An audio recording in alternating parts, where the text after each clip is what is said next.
no one knows. We're going down.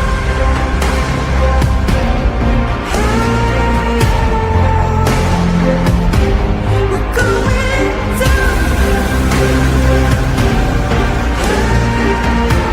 We're going down. We're going down.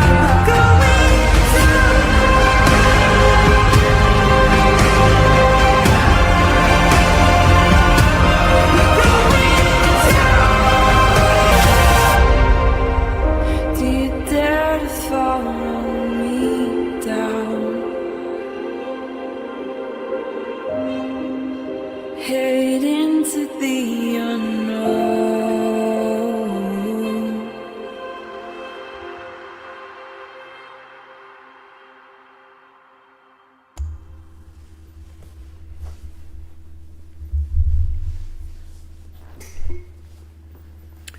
I always feel lost when my intro is just about done. I'm like, oh shit, I forgot to check my sound, this and that. Hey Sonny, how's it going today? Oh, one sec. Were you talking just now? No, but I did have another YouTube your thing open accidentally. Guilty.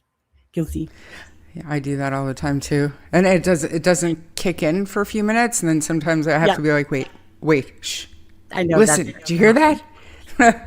So anyways, hi everybody. Thanks everybody for being here and Sunny's stream. And I see you're also streaming to Facebook. That is disconcerting. I've never in my life done that, but No. good. Well, just good. to I don't put it like say live. It plays it, But I always do Twitter, typically. But yours I can only do two. So just a crime and shame, Facebook, and then of course the YouTube channel. Yeah. Okay. I changed the ticker that's scrolling across the bottom. It's got Sunny's email address on there too, and everybody that's watching from Sunny's, it's got my email address on there as well. I don't know about you, but this week I have been so friggin' tired. It was like lifting a boulder just to get my butt into this chair today to do this live stream, Same, actually. I was tired as crap yesterday. Me and my husband did a few things. And yeah, just even today, I was like, okay, no.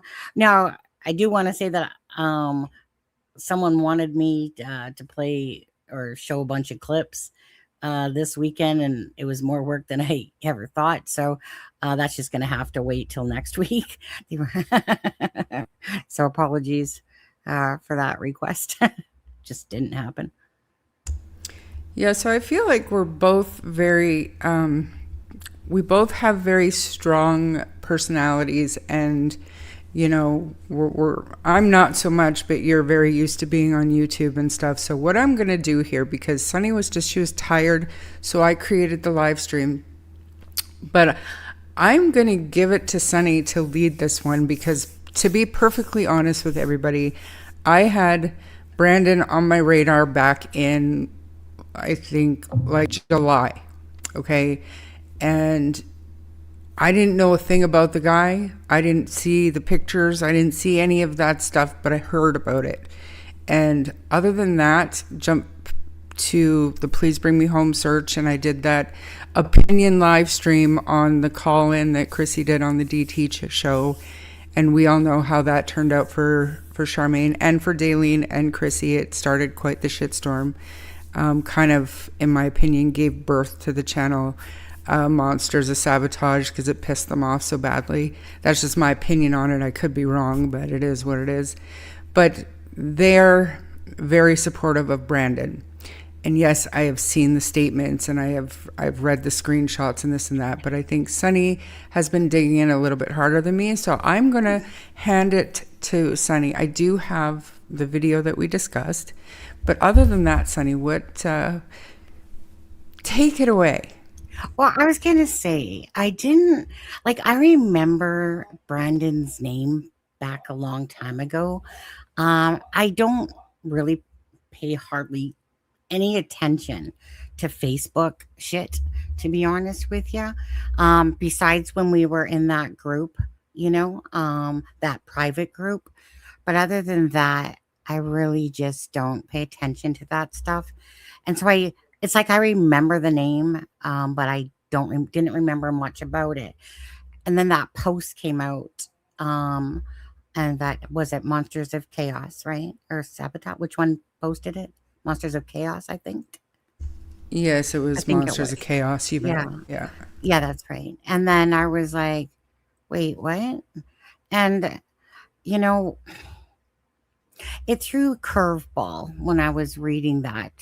Like, just when I thought that this case already hit new levels of bunch of BS and shit like that, um, then all of a sudden that post comes out, and I was just like, whoa, like the way that this basically reads is that it implicates both families, perhaps, of, planning this whole entire, event of Jack and Lily. And it just seems in my head so outrageous. But I just feel like with anything, you either want to give it credit or you want to discredit the information. And so then you try to dig for the answers, of what seems credible, and try to verify it. I did ask Haley, I did show her the post, that we saw on Monsters of Chaos. And she basically said, yeah, just more freaking BS, basically. Um, I did ask her today if she remembered if Emily was wearing a halter, a top, with, spaghetti strings or whatever. And she said, honestly, she goes, I don't remember. She goes, we were there for, basically the purpose of looking for Jack and Lily. And I get it too, because we're talking over a year now. Like maybe if that would have been right away, so it's kind of like not really getting the verification that you're kind of hoping for, or just something. But when you had sent me those things the other day, like the posts that people were putting out of what Brandon had said, I mean, it's contradictory to his information now. And so it's it's like you want to look at both sides. Just like I said, either credit, give it credit where it's due, or take away it if it's not truthful. It seems very unrealistic, just thinking about it all. But then again, like, so I know that we're going to talk about like what makes sense and what doesn't make sense, in regards to Brandon. Um, and So, yeah, like, where do you want to start? Like, because we can, the post that was on Facebook that I forwarded to you, I think there was two of them. Those screenshots were from, if I'm not mistaken, back in like early days, right? like October, I think, or something. Yeah. So we're looking at like from the very beginning of when he was talking to this, I believe, Brad Turner, which is also mentioned in the Monsters of Sabotage video today. So, like, what do you think is best, to read those first or to watch the Monsters of Sabotage?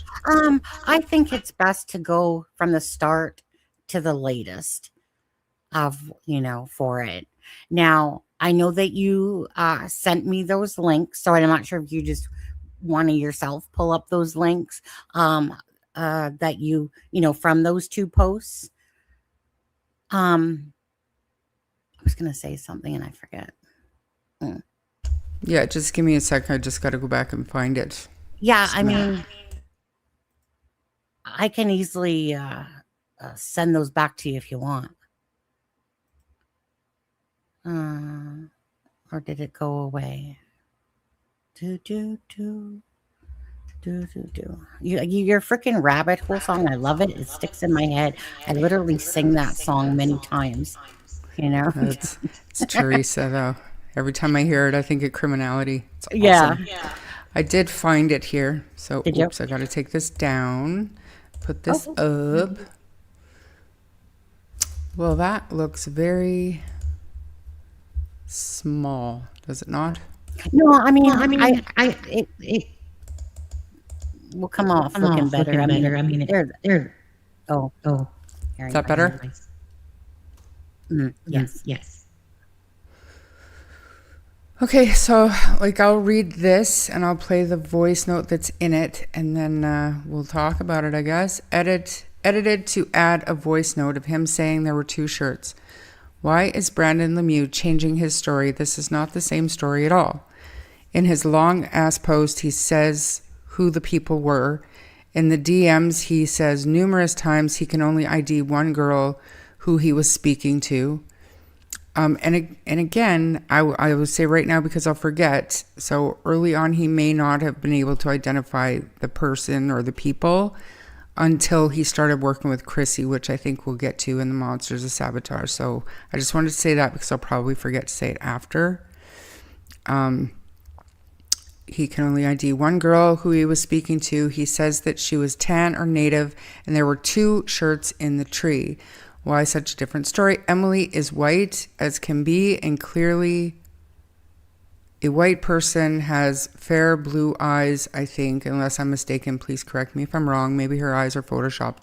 Her skin is very pale. He clearly says twice he can only ID the girl. In his voice message, he also says the girl was in her late 20s, mid 30s. Emily is only 19. Car was brown. Now it's wine or burgundy. He also says in his long ass post that they ran out of the woods all dramatically. He says nothing of the sort in DMs. They were sitting in a car. Now all of a sudden people be running around like turkeys. Nice. Anyways, so the blue is this Brad Turner, I believe, and the, I guess, gray or whatever is Brandon. So I'm just going to concentrate on Brandon. 100% no blanket in the tree, and the two shirts were hanging in tree. So these exact items were found exactly 1 kilometer away from their house, Lansdowne Station Road. 1 sec, I'm going to edit the video a tad and send you...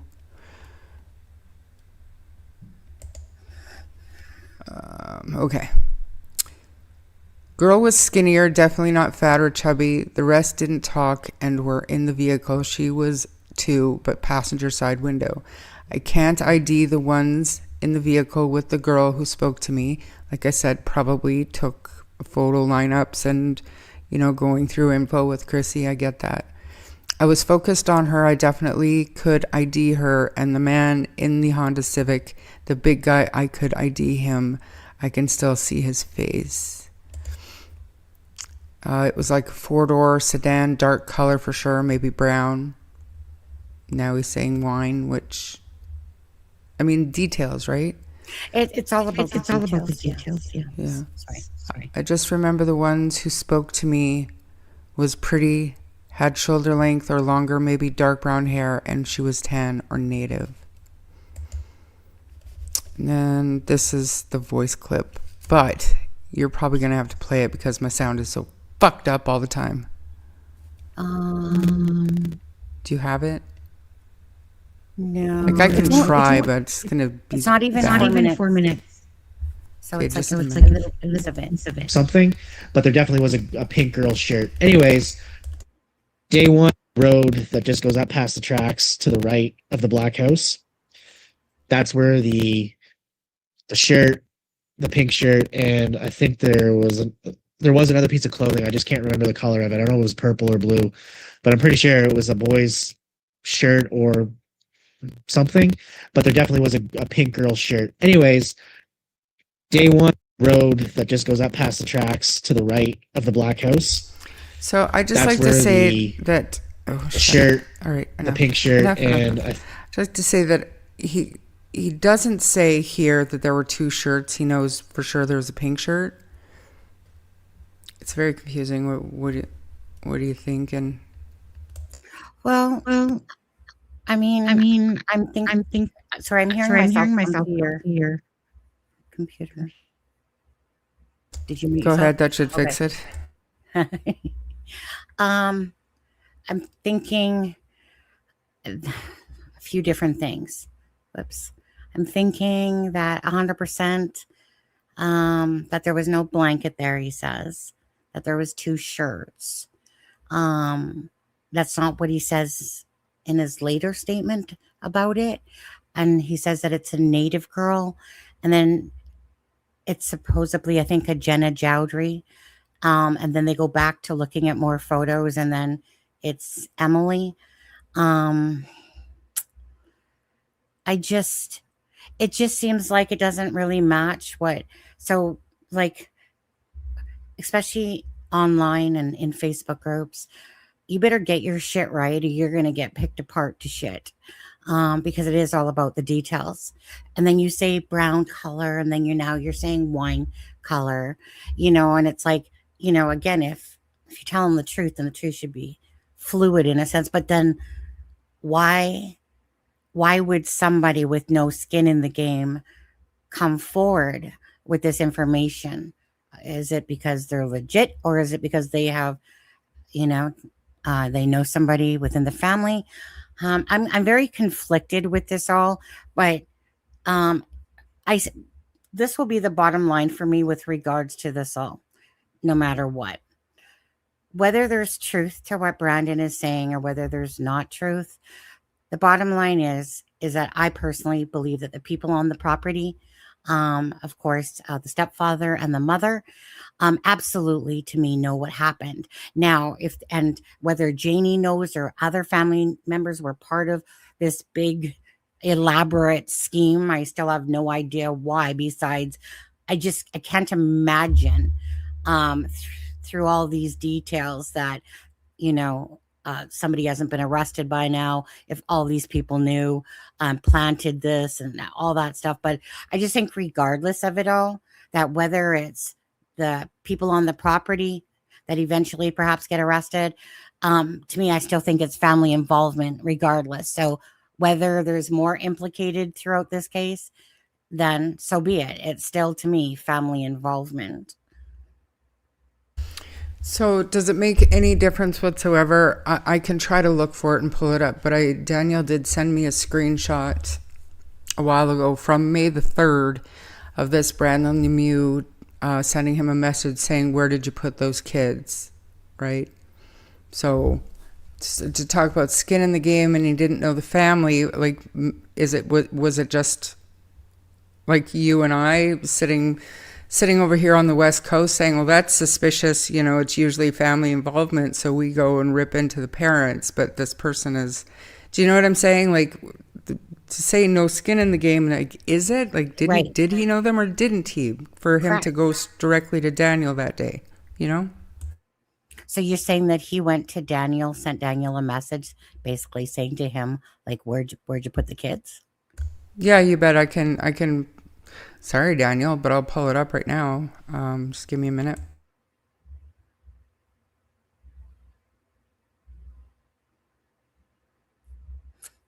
I see Brad's in the house. I have to find it. Go ahead and talk. I have to find it. Oh, okay. Yeah. Honestly, it's kind of doing my head in a bit, but it's not by the same token, because I still feel like the final outcome will come right back to the property. Just based on what's typical, normal with these type of cases. Well, no, this one's to the extreme, though. This one's to the rarity, even more rarity than one child, and it really boils down to everything that's happened and what the ratio of the possibility is and stuff like that. But at the end of the day, I still want to always, if something gets posted that has maybe some credibility or not, you still want to, like, stuff like this is what I would deem something I would like to look into. And then you try to verify it, so if Haley would have been able to say to me, yeah, Emily was wearing this, I remember she was wearing a t-shirt, she wasn't wearing a halter, that would make a huge difference. Right. But also with this, Charmaine, and I was talking to Kent just privately before the live there a little bit, just asking him, and he said, so the helicopters that were around, okay, I want to state this first. So yes, I know exactly where this Brandon person lives, and he is out of Westville, and it would take him approximately, he said, 12 to 14 minutes Google Maps absolutely says 15 minutes, but everyone usually drives a little heavier on there. And then so I had it basically going to the Gairloch Lake. And that's where he's basically claiming that he heard it. Kent said that chances are, because the 10:01 phone call to 911 was like 9 minutes 45 seconds, so chances are it would have went out on the like the search and rescue scanner radio there or whatever. That the helicopter came from Eden Lake, because that was of the what it was, a kayaker or whatever that they were searching for, and sadly ended up finding. And so that the helicopter probably, he said, would have taken about 15 minutes. Now, Brandon says he left his home at 10:10. So, okay, he gets there 10:25, thing goes out, so that could make sense that he saw a helicopter, and definitely heard it. Not on the vulnerable report, like he said. But the thing is that bugs me, because he said that, because this person's supposed to be, some sort of, Canadian veteran, and served, and, sounds like he's, bright and wise and da-da-da-da-da. So, but how would you mix up the vulnerable report that wouldn't have come out till like later? But yet I can understand if he heard it on the scanner radio at the time. But anyways, the helicopter could make sense, because the first one came over, Kent said, which would from Eden Lake. So that's plausible. But then it just seems so ridiculous to think that Elvin, is on the road, and Haley, or sorry, not Haley, Emily and Hayden are out there, freaking planting for what? Like, what's the end goal of all this? So is it possible? Okay, so is it possible? And I'm just spitballing, absolutely no proof of this, and I'm right now playing devil's advocate. Is it possible that Brandon drove up on whatever he drove up on, but that Alvin did the exact same thing? And, Absolutely. Emily and Hayden and whatnot was doing whatever people are thinking they were doing. And Alvin was just a bystander saying, kind of, what are you guys doing here? And that's what Brandon drove up on. That would make more sense to me than saying both sides of the family, like they're all in collusion and nobody is leaking anything. Nobody is messing up. Do you know what I mean? Like, it doesn't make any sense. Well, and that's just it. But still, right? And that's, I've thought of that, and I'm sure many of you guys have as well. Like, was Alvin just, happened upon them? Because he would have obviously known the children were missing at this point, right? It's family. It would have went right out to the family right away about the missing children. Obviously, Ron, he wanted to take his mama shopping first during all this and stuff like that. But I'm sure all the Mackenzies and that were well aware by this point. And yeah, that could be. But then that would almost put it to the fact that Malaya's family tried to do something to create this massive, elaborated plot to do what with Jack and Lily, and for what reason. It just doesn't make sense. But there's so much that doesn't make sense in this case. It's already ridiculous. Very true. So here's this screenshot. My bad. It was May the 5th. Where are those babies at, bud? Obviously, Daniel just didn't hit the accept button. Whatever. It doesn't matter. I noticed here that Colleen gave you a $2 super chat or super sticker. I'm not sure. Yeah. And JJ, thank you so much. Few things that I wanted to touch on. Hello, Damien. I know sharing evidence with the general public creates a situation that a defense attorney can prepare and punch holes through it. And that is exactly why I kind of lost my shit, because it sounded all like credible evidence, but then people were on YouTube channels giving away this information and going down further to another comment that Damien or Drone Grid said. Somebody was accused of doxing Brandon Lem-Who back, I believe, in November.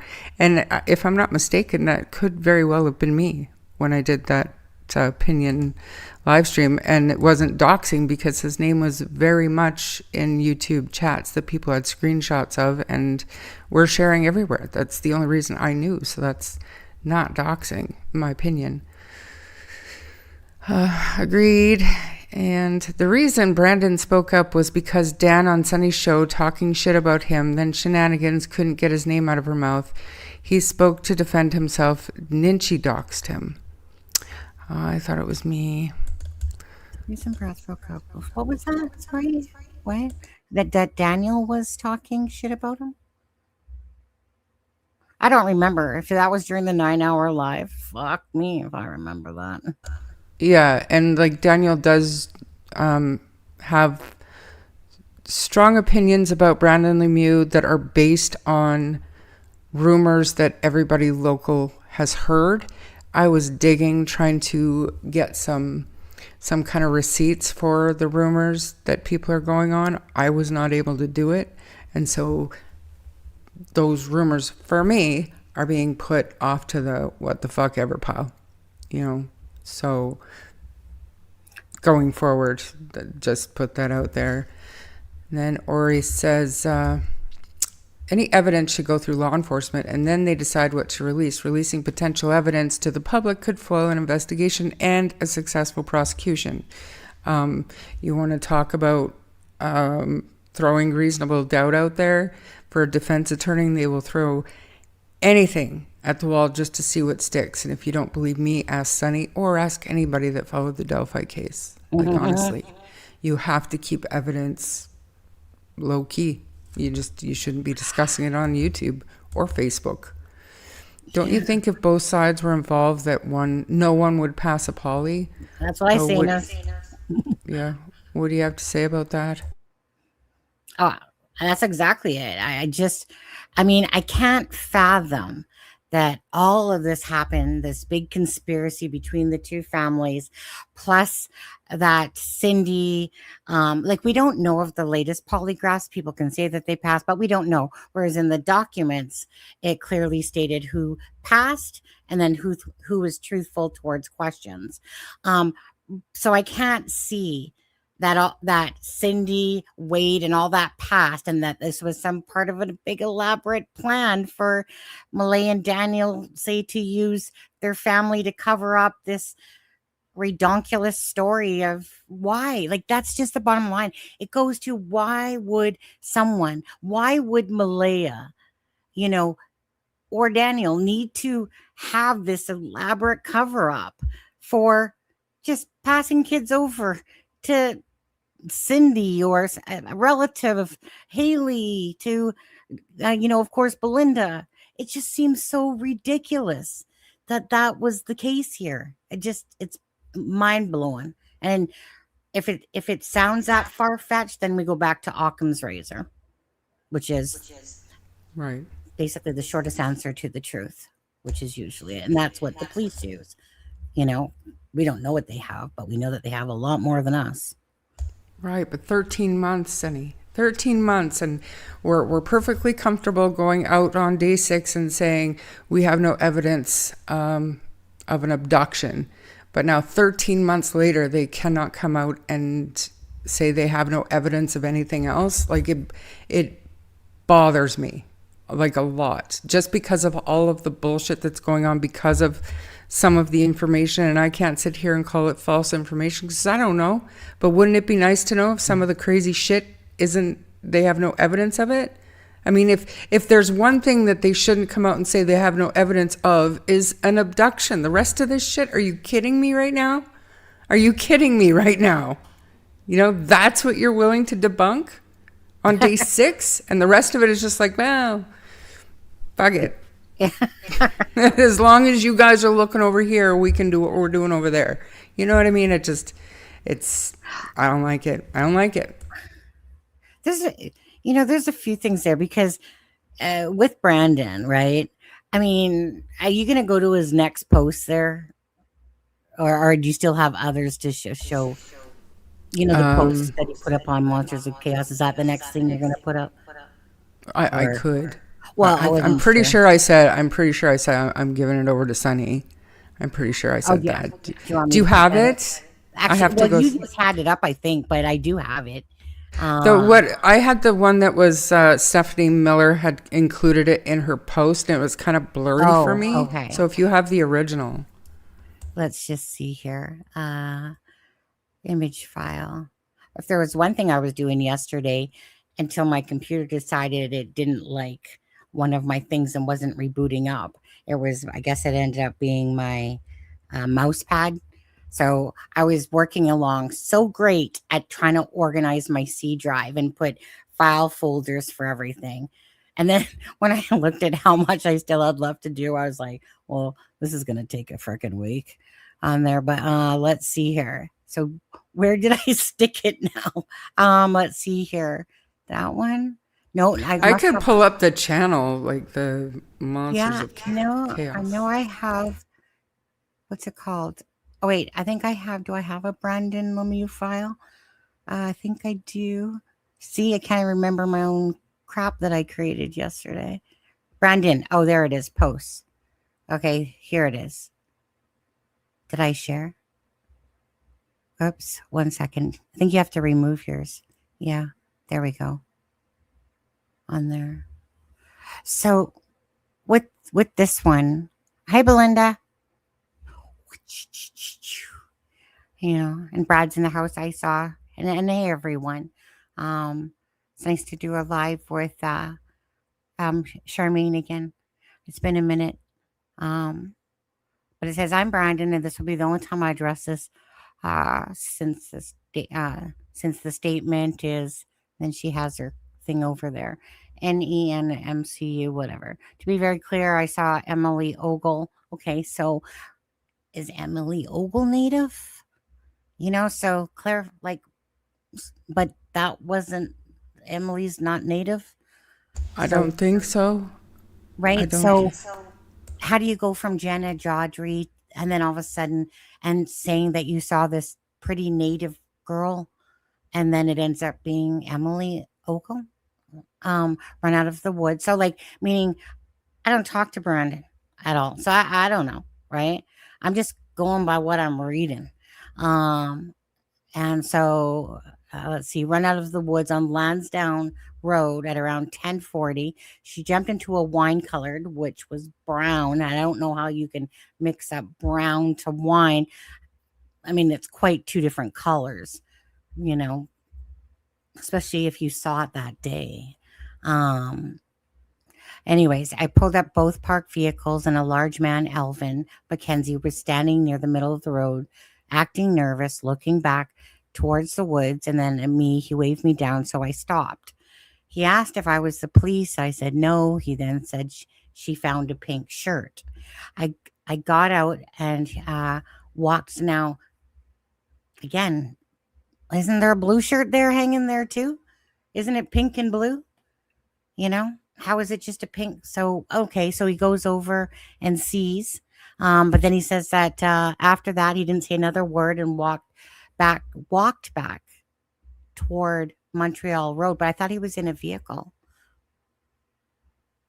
Like Montreal Road isn't that quite a little bit of a distance there? When I was looking It's on not too far. It's not too far, but it's Yeah. not. It's not quick walking distance. but I thought there was two vehicles. There wasn't there? Yeah. Does it say? Okay. See, Um, we are so confused. While I was dealing with him, the other vehicle slowly pulled away. After I left, they were parked at the end of Lansdowne Road again and again, asked if I was police. I said no. So obviously Lansdowne Station Road. Oh no, that's Lansdowne Road. Sorry, at the end of Lansdowne Road. And asked if I was the police. I said no. There I was helping search for the children. I asked who they were, and a woman said that they were from a family from Truro, which, we know that Truro is really where most of them are from. Looking for the kids as well. There was a young, skinny man in the front passenger seat, Hayden. Again, right?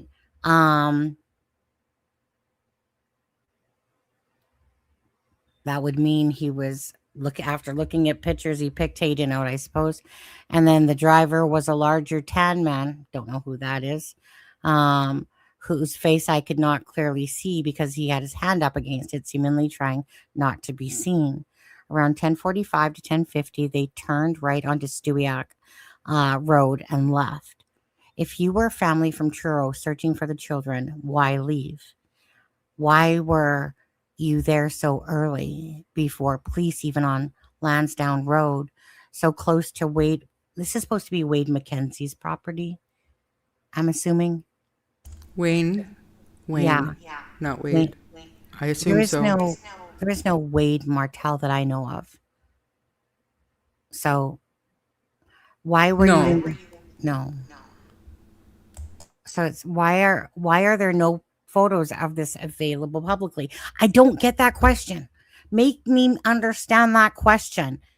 Because obviously we showed you the other night on the live the picture of the shirt. Why only the picture of the pink shirt? Why not the picture of the pink and blue shirt? Right? If they're hanging in a tree, you would clearly have pictures of all of this. So I just don't get that only a pink picture is shown, but yet and whatever is saying that there's a pink and a blue shirt hanging in the tree. Like you would be, if you're going there to search for children and you see this, what you deem as weird shit going on, you're going to be freaking snapping photos. And maybe he did, but I don't understand his thing about why are there no photos of this available publicly? It doesn't make sense. Because why would someone put that publicly unless it was the random person that came across it and did it? I don't get that one. Do you? I don't Of course get that not. statement. Of course not. But this, for photos confirmed to be Hayden right away either. So how would he know to look up who he is? I don't think he did, Cindy B. I think that all of that identification happened after Chrissy Travers had connected with him. So this is what I'm saying. And this is why it makes it so hard for me, okay? Because we've got this current statement. This is based on what Brandon says he remembers now, today. Almost, and I think this was even after the 1 year. So 13 months later. The beginning stuff that we read at first, that was from months ago and before September, I believe, before he had that contact with Chrissy Travers. So it's no different than anybody else. This is if it's a crime and you're a witness and you're questioned and you're going to be given photo lineups and stuff to try to identify people or identify places, a year makes a huge difference. But it also makes a huge difference. Sometimes your memories can get convoluted, can get mixed up with stories that you've heard or, different days that you were out searching. Things can get confused unless you're a meticulous note taker, which is why I think that it would be important at this juncture to hear from Brandon directly. Just in my opinion. And I'm not saying for me to do it or for Sunny to do it. Monsters of Sabotage has their channel that seems to be, connected in some way, shape, or form. That's all I'm going to say to Chrissy Travers. And if that's the case, then that channel could probably do an in-depth interview and figure all of these questions that everybody has out. And then I'll let you get to Belinda's. And then I need to address this one. So you go ahead with Belinda's. Oh, sorry. I know she just said he told me about 4 people and later was shown pictures of many people in that area. He picked out who he saw. Well, he picked out Jenna Chowdhury though, right? Because that's who he claimed at first. But again, I mean, it's a native girl, he says. So it's just about about credibility, about why would somebody make an elaborate, thing? Actually, I don't even understand, truthfully, why he came out and said anything at all. Meaning, who cares if Daniel was on the live saying shit about him or whatever, right? If this information is very vital and stuff like that, I would have just shut up. So now that it's out there, you might as well just whip your face out or whip a avatar out and come talk on somebody's channel there and just, just say it from your own mouth properly. Yeah, it makes all the Sorry. difference. Really quick, Damien, attacking anyone for asking important questions is very questionable. I couldn't agree more. It's my passive aggressive. I'll stuff that back away. This is interesting. I'll address what I've been pussyfooting around. Why are people claiming stolen valor? Can we at least confirm when he served? Why is everything so hard to verify? Put it to rest. I didn't know anybody was questioning that. Birdie. Have you heard anybody questioning his military service? I haven't. If they have, that's odd. I would honestly have to care enough, to be honest, and I just don't. Because, again, it really boils down to the RCMP bringing us answers, and this is just filler in between time. That's how I see it. You show up because 2 kids are missing, and you pull up to someone waving you down only to see a man trying to hide himself. Pretty fucking suspicious. Why not report that immediately? Didn't he? He went and he talked to law enforcement. He left to go home to get more equipment. So who says he didn't mention it, Marie? This is why it's important for Brandon to speak using his own voice. My opinion only. This reminds me of Daniel. When Daniel was popping around rooms, jumping in and out, and he never clarified, because it's easy to take things out of context or whenever somebody says something different. And that's exactly what happened to Daniel, right? And he just wouldn't come up. And then I just got tired of his games of that because again, if you're going to claim stuff and stuff like that, then use a voice then, right? Don't hide behind kind of like posts and stuff like that. So if you're going to come out, you might as well come out properly then. Don't have to show your face, even though people obviously can see your face, but it's one of those things. But that's what this reminds me of a bit is that wording and the differences that he said and stuff, and that's what deemed Daniel as not credible listening to him because it was just the inconsistencies and what made sense and what didn't. So I don't know Adam with this guy, but. Did you read this one from Belinda? Yeah, that's when I had up. About 4 people. Yeah. Sorry, I'm trying to do this. Should we do this video now or? I mean, sure. Just don't forget to mute it. Yeah, no, for sure. And Daleen, let's wait until after a trial to publicly interview Brandon. But what's the difference? Why? He's putting his information out there in by way of Facebook posts or comments on YouTube, or having yourself or Chrissy clarify his statement. So what's the difference? Plausible deniability? I'm not into this third-party information too much. I don't want to hear from Cheryl, just like I don't want to hear, in a sense, from Daleen speaking for Brandon. Let Brandon speak for himself. If he's going to put the information out there, then do what Daniel did and finally join up on lives or something, at least to clarify, or do a video or something like that.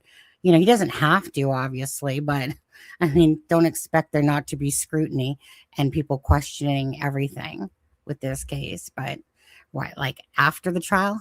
Why didn't he just not say anything at all? He brought himself to the public by doing this post. So yeah, and that, another good point. He wrote emails to AB and allowed him to read them on his channel.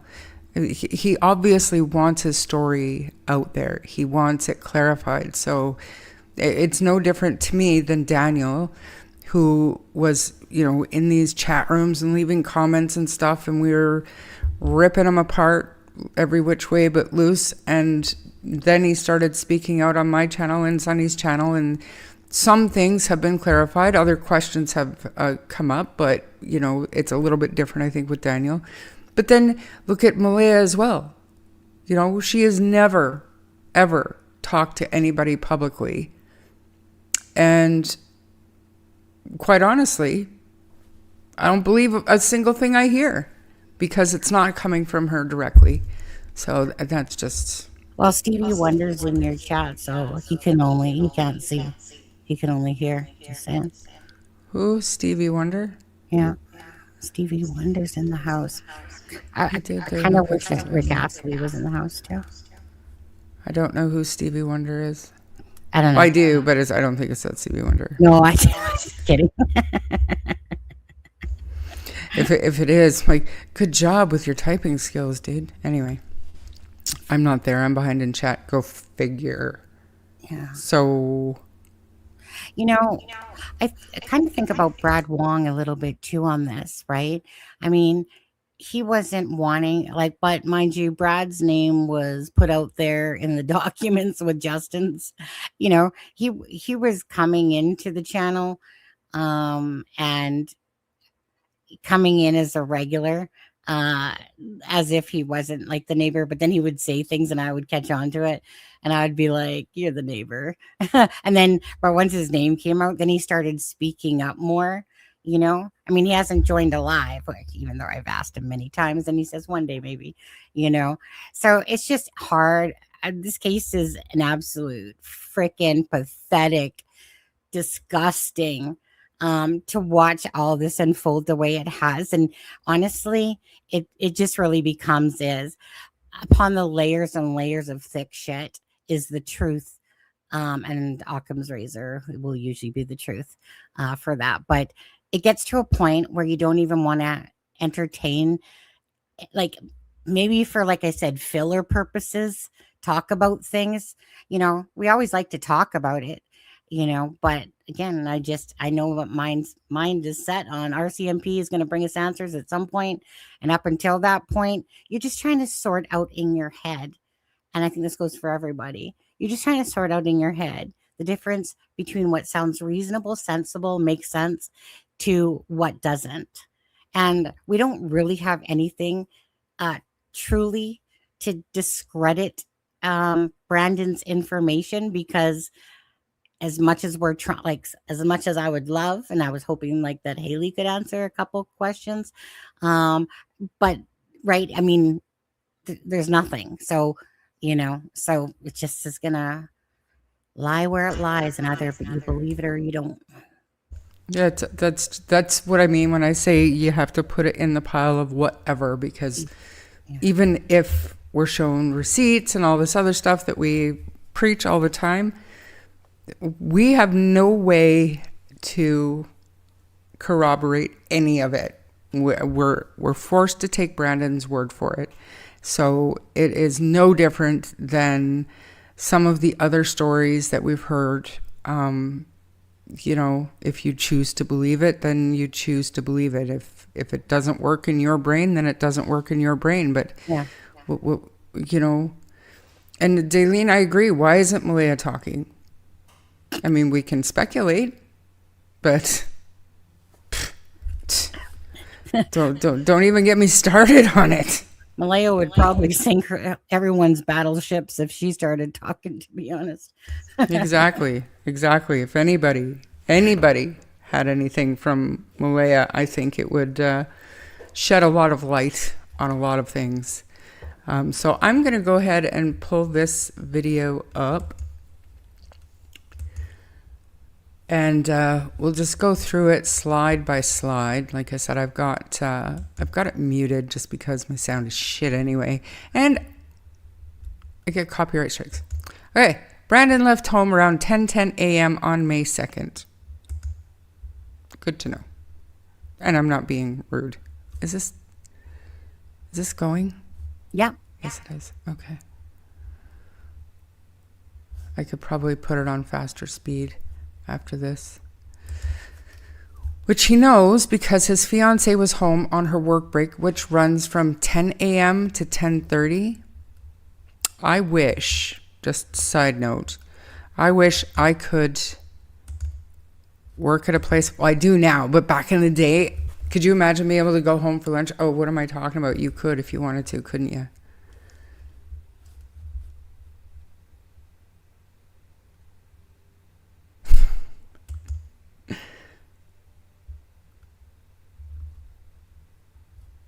Am I frozen?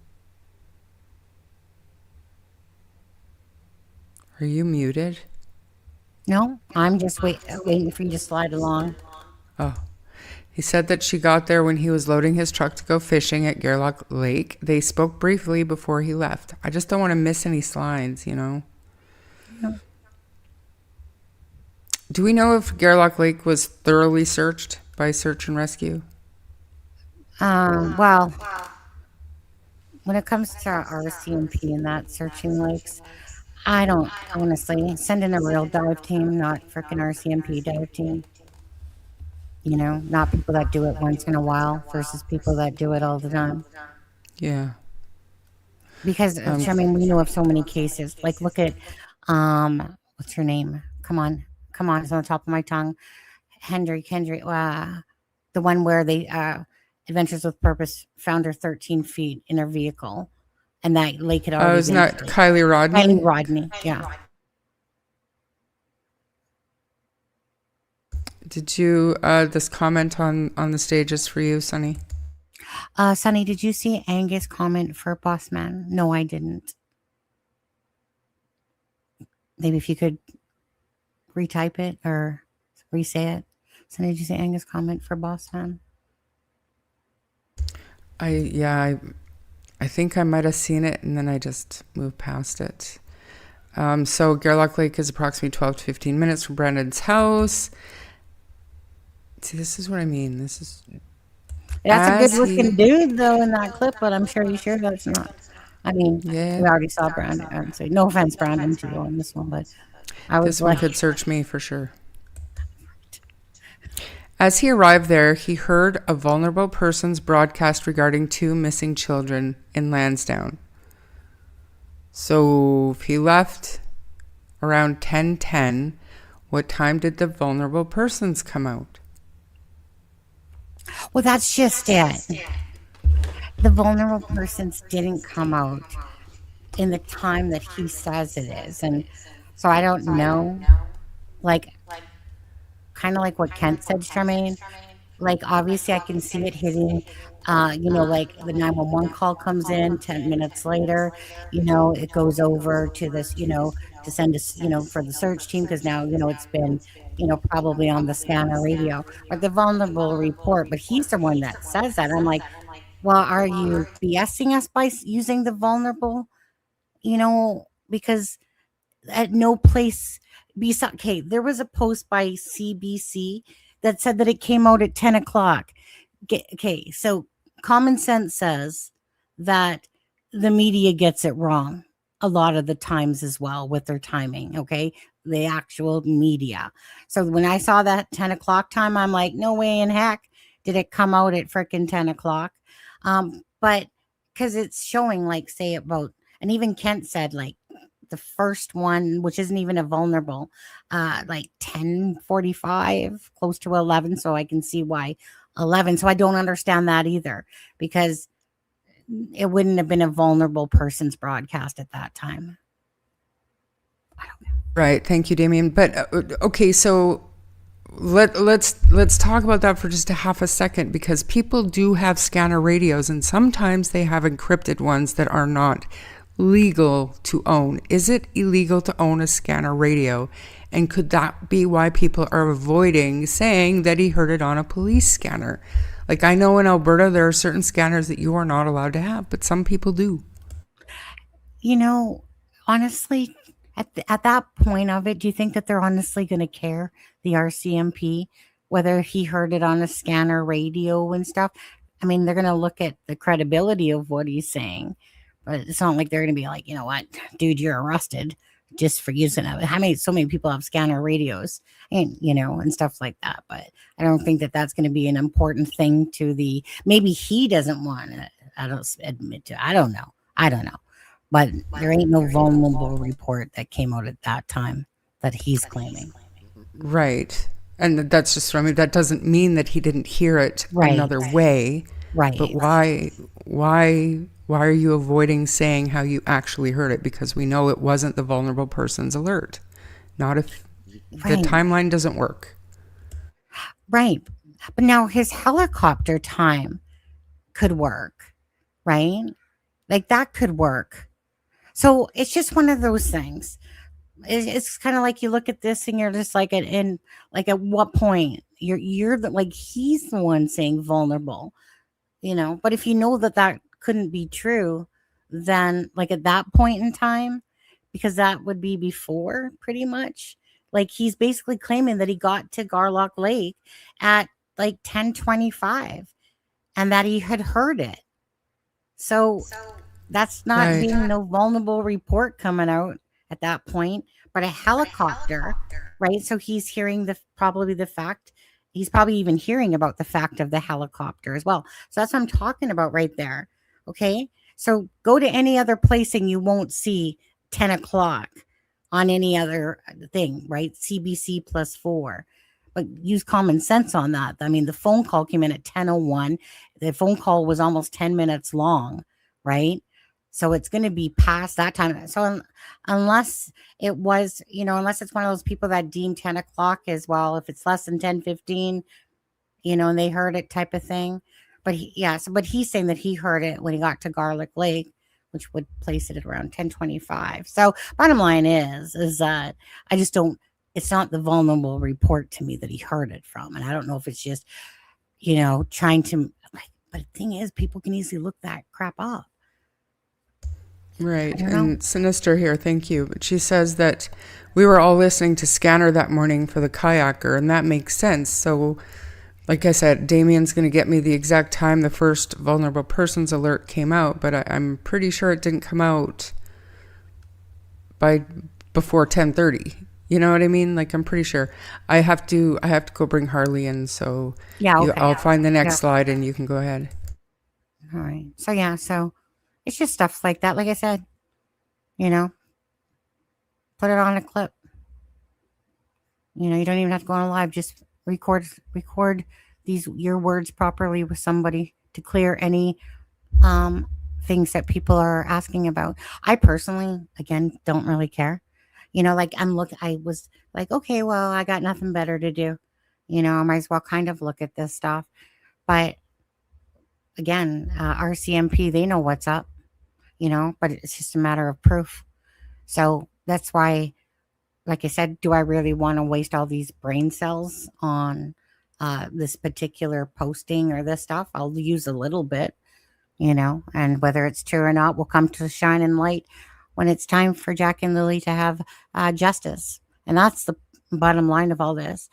In the scope of this all, this is about 2 missing children, and they get lost within the mix of all this BS and crap that's going on, I mean, I know we're discussing the case because you're trying to figure out answers about what happened to Jack and Lily, but honestly, we're only going to be assuming anything up until the truth comes out. Other than that, there's no YouTuber out there that's going to be going, I solved the case. At roughly the same time, he observed a helicopter, right, which I think could be accurate, to it. I think the blanket thing is the biggest thing that throws me off as well. The blanket, what do you mean? Because I know that we heard that the school bus, I can't remember what time the school bus passes in the morning, but the blanket wasn't there on the school bus dash cam. We don't know early that. in the morning, right? We don't know that. It was not in, they never redacted that. They never unredacted that information. So we don't know. What? That it wasn't there? Right. Right. So the only way that I'm saying that, I guess, is because Daniel said it wasn't there. Right. Now, Kent did say that there's a couple people that he knows that had drove by there that, work and going to work. Now, again, it really depends on what time. Like, to me, I believe that the 10:01 call was staged, to be set at that time. It could have been earlier, but I feel like, for me personally, that, there's plenty of time for motive and opportunity to place that blanket there as maybe even an afterthought, because when Kent spoke, he spoke about, say, 7:38 in the documents. Obviously, it doesn't tell us. I swear that Ninchi had something in regards to the bus about that coming back to her from an answer from the RCMP. And I'm Ninchi, if you're watching, I'm pretty sure you had one. But anyways, so yeah, so besides Daniel saying it, but are we going to believe that it from Daniel of someone that was on the property? No, you know. So again, he's saying that the blanket wasn't there. But again, where's all these pictures then? I mean, why you? I just don't get it. Why is he asking publicly, but yet he posts the picture of the pink shirt? Why, like, why did you keep the blue shirt out of there though? You know, because again, if you're in a search and you think something's up, sus, you're kind of being and be like, you know, you're definitely going to be taking pictures if there's two shirts in a tree. So that's why I don't understand that one either. You know, do you like? I get it now what Ori is saying. She made a comment earlier about it's strange to go fishing in a spot where you know there's a search going on for missing people. And it didn't clue in because obviously we didn't know that Jack and Lily were missing right then and there. But good point, missing kayakers. That would have also been on any scanner radio that he may or may not have heard. Like, is it a case of maybe he's got his time wrong? Is it that simple? Just the wrong time of day? But, I mean, his fiance was home for lunch, so, like, I just don't know. I just don't know. I know, you know, I mean, because, like, Haley's told me before, and I remember listening to this audio again. So she said that she arrived at around 2:30.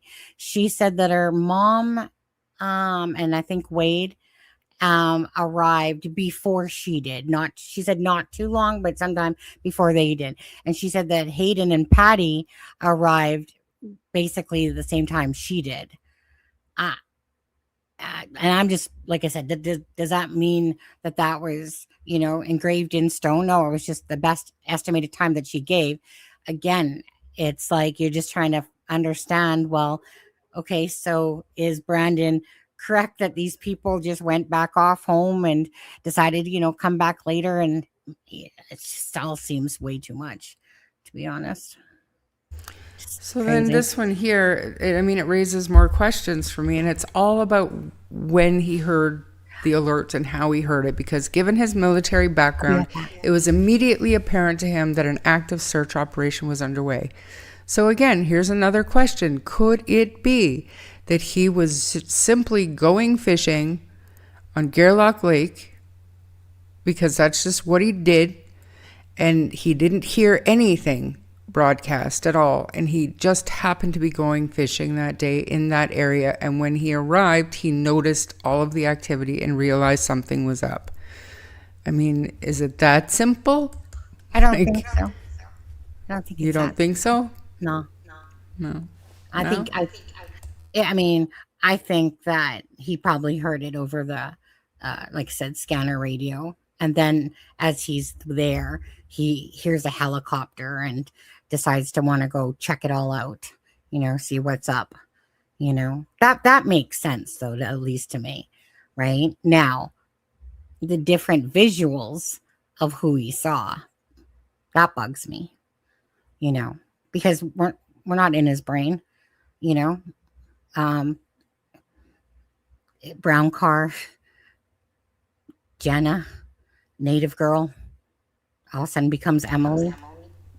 Yeah. You know? Well, I think they had a hard time proving, and again, this is just from Daniel or Daniel's family that told me that Jenna Chowdhury had been living in Halifax and didn't actually return to the area until June sometime. So, they probably had a really hard time. Maybe she does look similar to Emily Oakley. I don't know. I've never seen a picture of Jenna Chowdhury. Emily, yeah. Have you seen a picture of Jenna Chowdhury? I've never seen a picture of Jenna. No. Besides, like in a thumbnail, like brown hair or something. I don't know. Anybody out there know Jenna Chowdhury? What color hair she had? Anyways, again.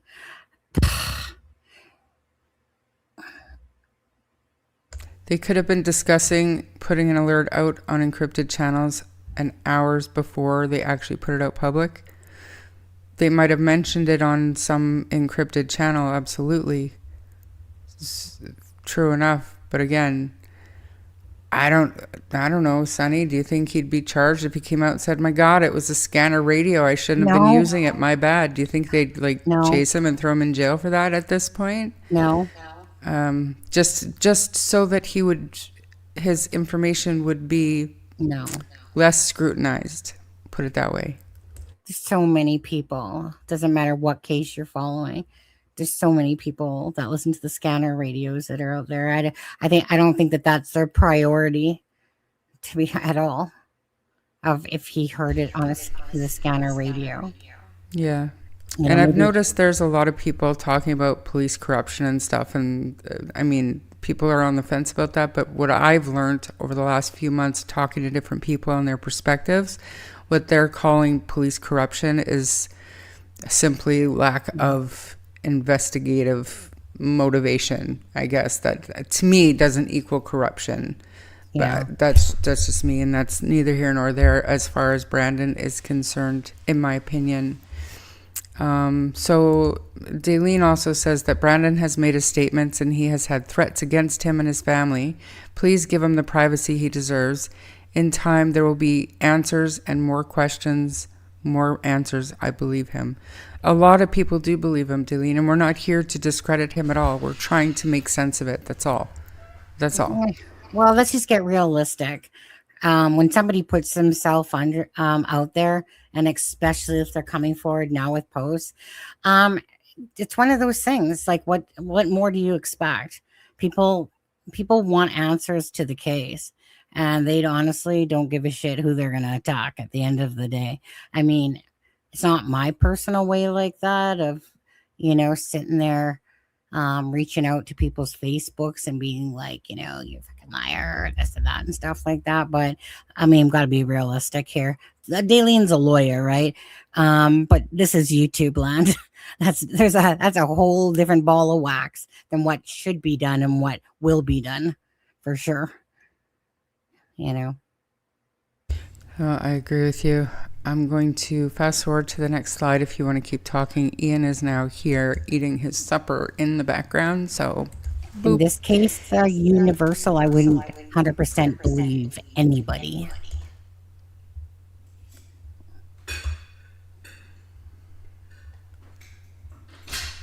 Not unless you've done your homework and figured out that it was all truthful. Yeah. So rather than continuing his fishing plans, he decided to drive through the area to see if he could assist by, and I think he went home and got some gear. For context, Brandon is not a neighbor, family, friend of either party, a member of Please Bring Me Home, or affiliated with any official search organizations. I don't know if anybody ever questioned that. Do you? I don't. Well, that was in his whole posting. So I guess he's talking third party here about himself. Because that was like in the posting of the actual post. Don't know. Don't know nothing about Brandon. Like I said. Sorry, I had to. Harley was finally knocking at the door. Where else? What else? Through his 10-year military service, he participated in numerous searches. He also has assisted the RCMP in the past in 3 other searches for missing persons. So what stood out to him was the condition of the shirt, which, same, dude, same. Like, it was, to me, it looked clean, but it also looked very sun bleached, like it had been there for a very long time, hidden in the bush. I don't know. Apparently that was the design of the shirt. With the baseballs on it? You think? Well, apparently that was the design, like the sun bleached parts. Apparently that was the design of that shirt. And this is a good point too. Like, it wasn't muddy. It didn't look wet or dirty despite the weather and ground conditions. But the same could be said for that blue blanket, bath mat, and sweater. So maybe things just magically stay clean out in the elements in that area. It's all bizarre. Okay, Jermaine, can I ask you a question? Um, when Art says he couldn't go home first and then they get there by 10:40, did he claim that he went home first after being? No. I didn't think No, so. he, Okay. he went out there and he talked to law enforcement, and I believe they. Then, Well, let's just keep going. They do get into it here, so we'll just keep going. Like I said, I've got it muted, so.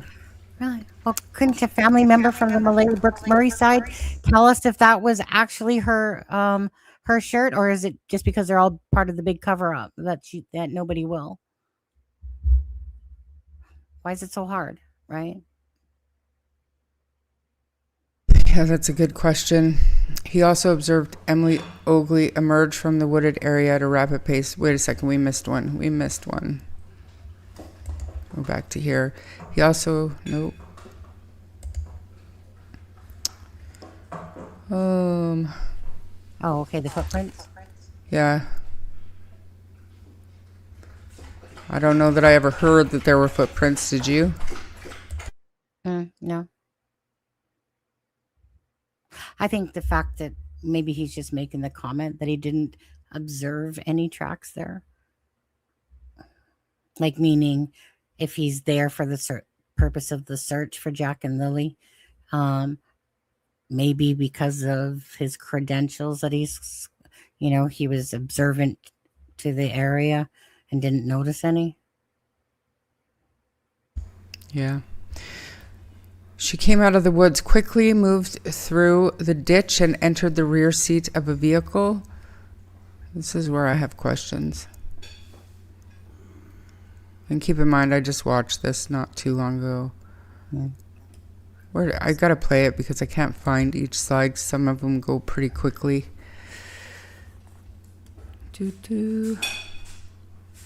What's the chances that there's going to be two shirts in a tree, and then let's just say the afternoon, someone goes, yeah, you know what? Let's just plan to blanket in the same darn tree as the two shirts. Yeah, I don't. I'm gonna hold comment on that for now. As he approached, Emily appeared interested in speaking. From the back seat of the car, "Are you a cop?" "No." Okay. He pulled alongside of the vehicle and rolled down his window. The driver was a large tanned man who used his arm to block his face, and the smaller framed man sat face front in the passenger seat, not engaging. So when was he asked if he was a cop, and by who? And sorry. the video, this here looks like that happened before he pulled alongside the vehicle because the girl looked like she was interested in speaking. It's just weird. I don't know. Maybe I'm overthinking it.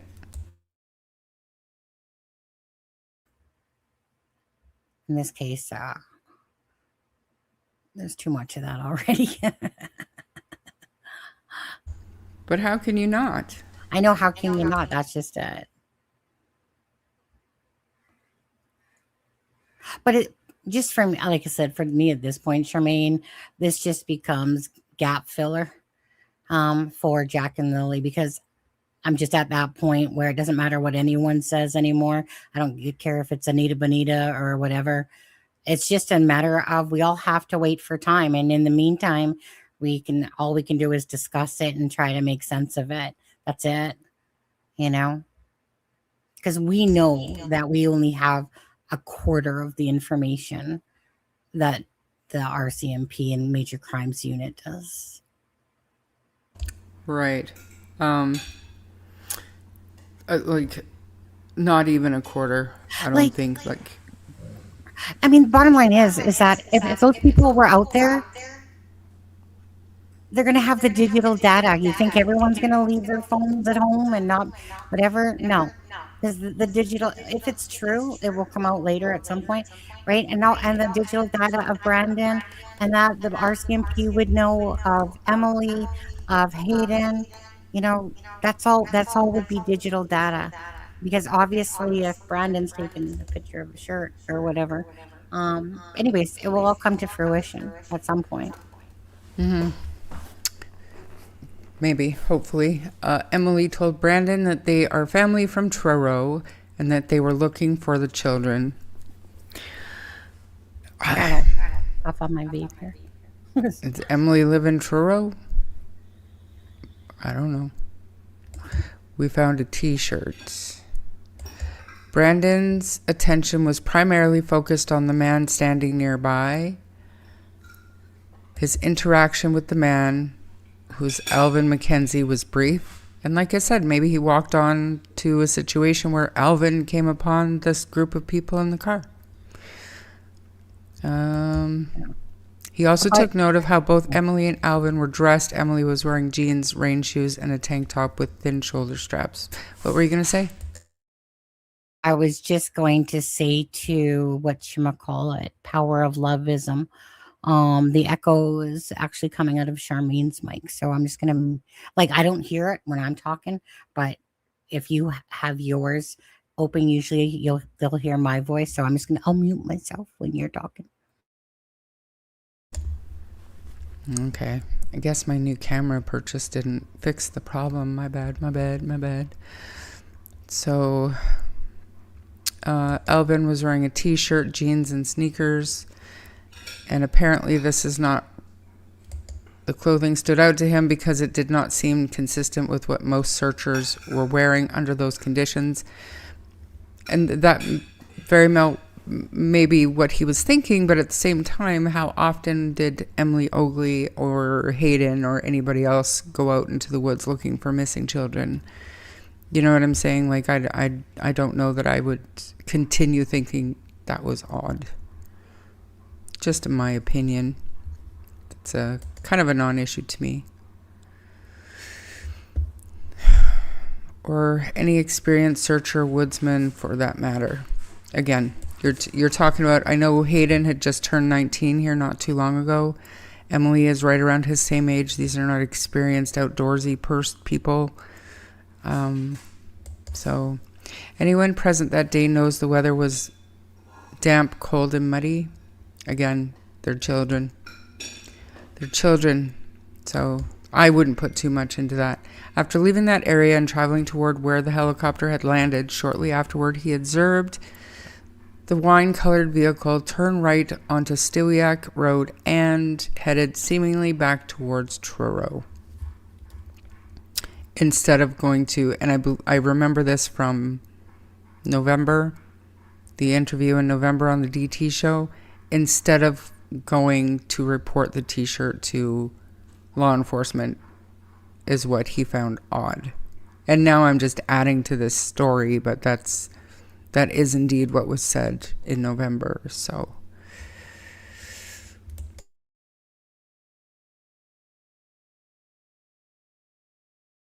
She has brown hair, by the way. Jenna. who did? Jenna, she has brown hair. I believe it wasn't Emily more like blondie brown? For Emily.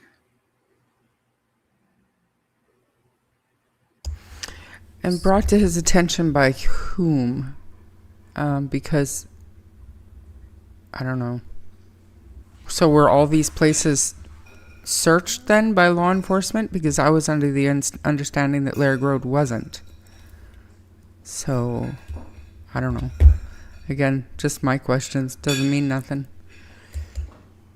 Yeah. After orienting himself with the area and speaking with law enforcement, he returned home to collect additional equipment, including a rain gear and his ATV. He then returned and participated in search efforts that ultimately continued for several months, extending into November 2025. His only interest has always remained the same, helping locate the children and assisting in any way possible. In September, Brandon was contacted by Chrissy Travers regarding his search efforts and questioned about his findings. After previously being conned by Brad Turner, Brandon was skeptical about trusting anyone, so he contacted the RCMP to validate Chrissy's credentials. Okay, so about the Brad Turner part of it, how was he conned by Brad Turner? Like, you guys are going to have to explain that one to me, because Brad Turner, from what I can tell, took screenshots of conversations that Brandon was giving his account of what he remembered at that time, which is not the same as what he's remembering now. So how does that equate to being conned? Do you know what I'm saying? Like, I just have questions. I don't think so. Like, was there any information about Brandon in the court documents that we saw? I don't think so. You're muted. Oh. Well, no. The answer was no. Now, why wouldn't that have been in there? Unless they're... I don't know, 'cause there's also the there's certain things that I don't even want to say on here that came out in November, and it doesn't.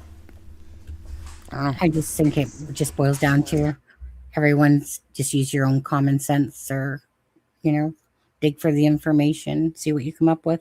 That's all we ever do, is try to, talk with people. Maybe sometimes the creators have more people to talk to than just the average person that's following the case, but it just really comes down to whatever you believe. Truth will come out at some point for Jack and Lily.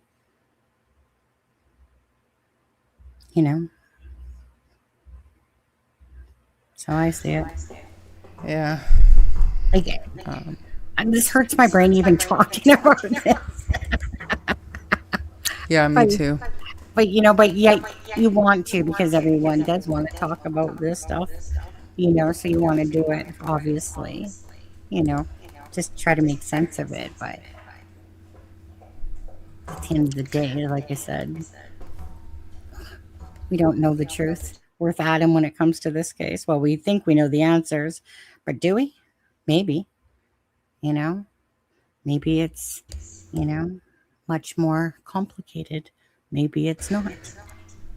But for this, okay, so let's bring it back full circle here. Explain to me how this person who took time out of his own days and personal life to go and search for Jack and Lily, is this information so important that it's going to lead to what happened to Jack and Lily? Like, why is it such a big deal right now? Well, that's just that. And to me, this would only equate to that, that they're trying to act like these children were given away or hidden somewhere, that there's massive cover up. And that's just is absurd to me, because when you think of the end game of this information, if you were to believe it all to be true, and that Mackenzie's side, Martell side, Malaya's side, it just seems so, honestly, to believe that the end goal of all of this was to give Jack and Lily away to anyone? Or does it more seem factual that two people on the property, or three perhaps, are hiding the truth? And it just is too much to sit there and believe all this had to transpire. It's just, like I said, Charmaine, can you think of another reason why, say, both families would join up together to protect Daniel and Malaya so that they didn't do prison time type of thing, if that were the case? And in the event that this was all done to hide the children or give the children away somewhere, it doesn't equate to me at all. In my brain, it's ludicrous. It makes zero sense. What makes sense to me is, Brandon's experiences are his own. His memories are his own, and very well could have happened. And it makes more sense to me that Alvin Mackenzie was out there and happened across this car full of people related to Malaya's side of the family out there finding shirts and not reporting it.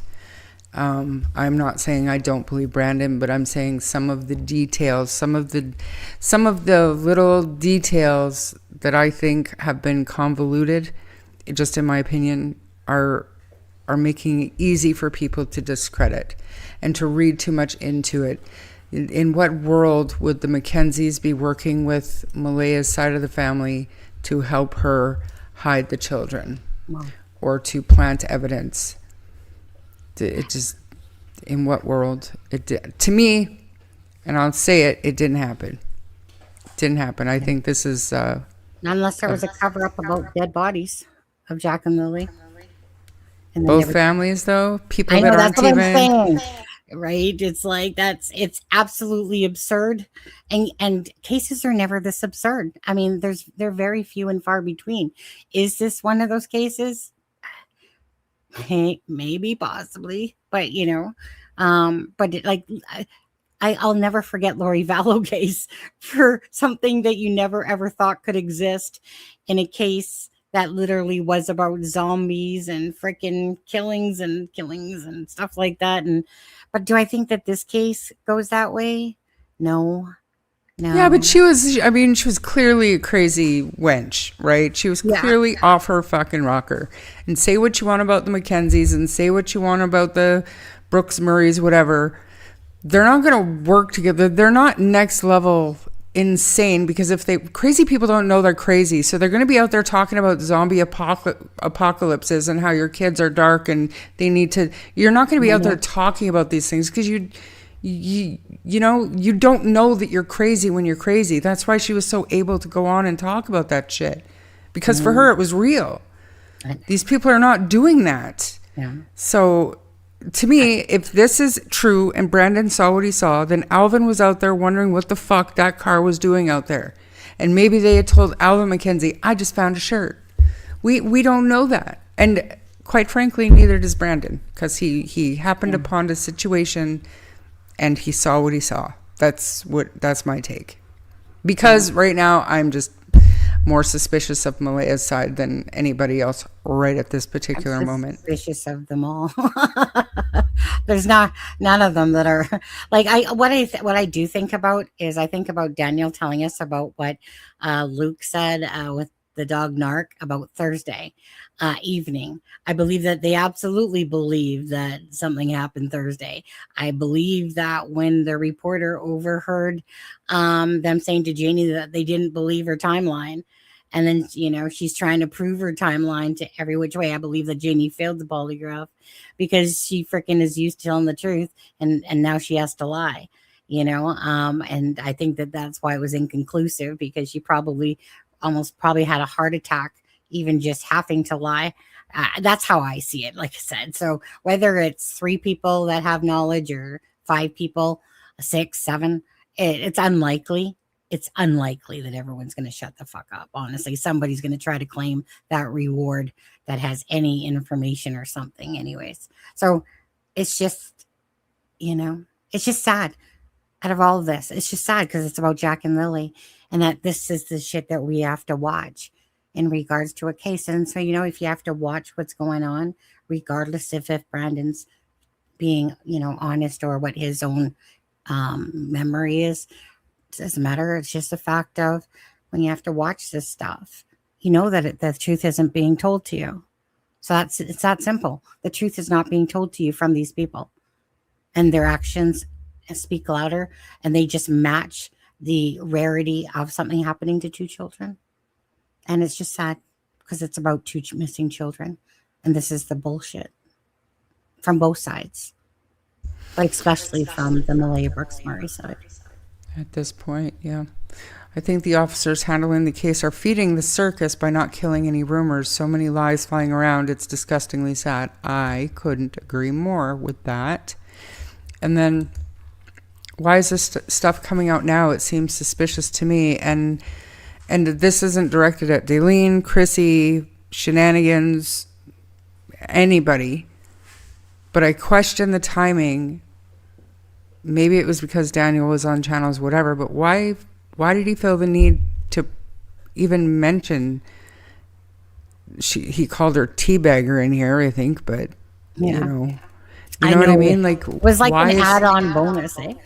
Yeah, so like why now? Like, what is the big deal? Like, Daniel's been answering questions and talking shit for 13 months now. So why now? Yeah.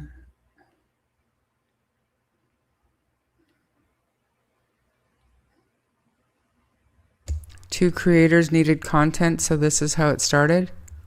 Like, who? No, that's not. I don't think that that's accurate. If you're talking about the other two channels that we don't talk about here, they just picked up on it recently, and this has been going around since, like, I know beforehand, but at least since November. But before that, but he's out here talking now. A week ago, not even. So why now? You know, it's odd timing. Yeah. Well,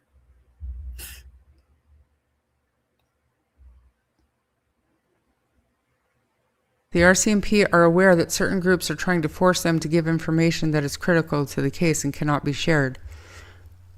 So, Damien, if the RCMP are aware that people are pleading for them to come out and debunk anything that Anita says, why can't they do that? Because that shit is destroying lives in real time. So, not complete bullshit, but I have to throw some bullshit on there. Absolutely not. There's no reason for this. None. You can rule out an abduction, but they're giving validity to Anita's stories, for example. So if it's critical to the case, then they need to tell her to shut up. It's one of the two. Can't have it both ways. It's either false and harmful, or it's true and vital or critical, using your words. So make that make sense.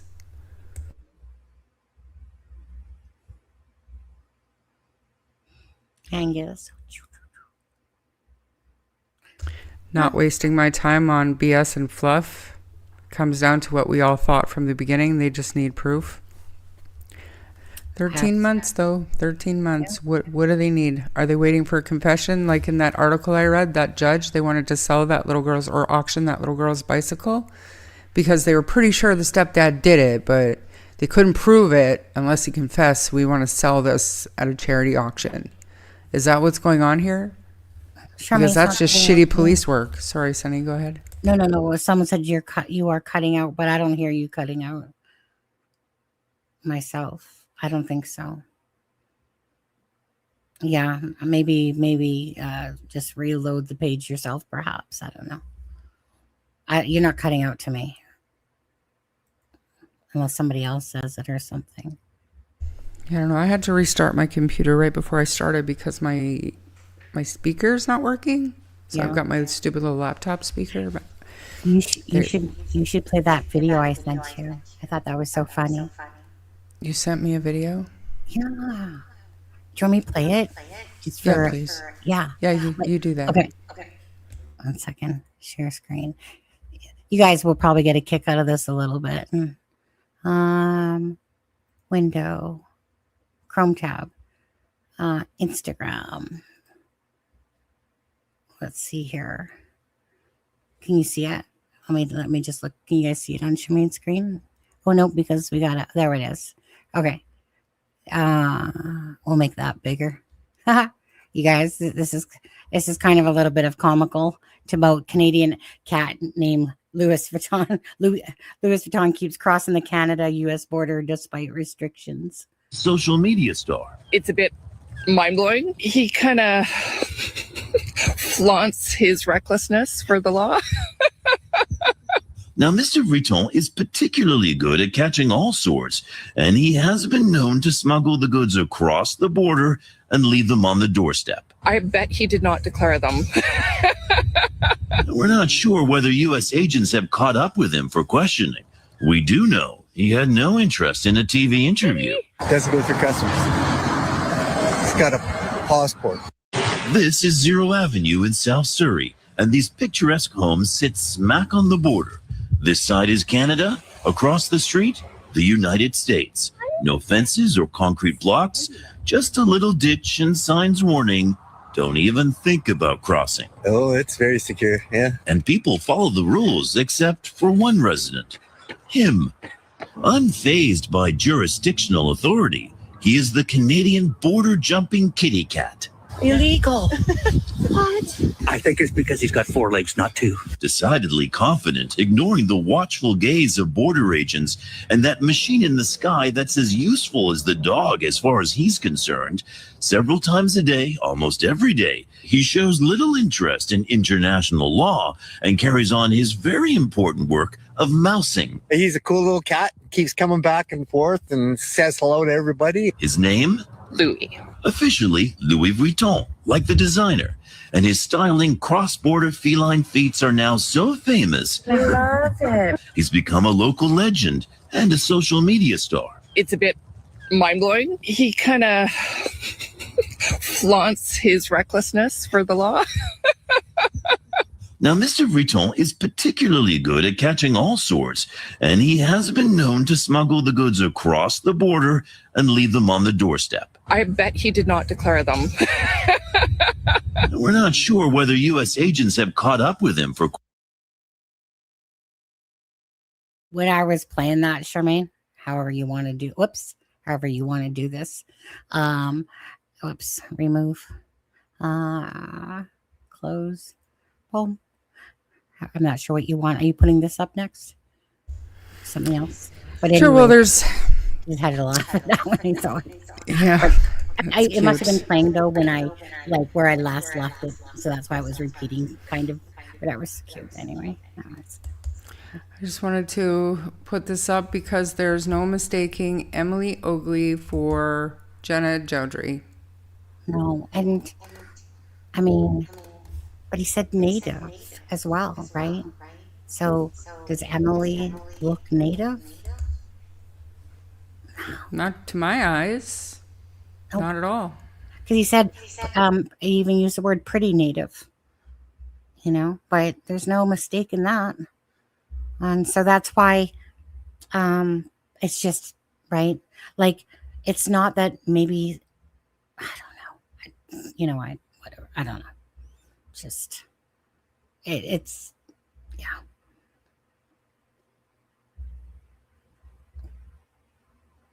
There are a few things, like, I would like to know what you mean by that. Because there's, never mind. And then also, there was an answer to the question I posed about Brad Turner conning Brandon.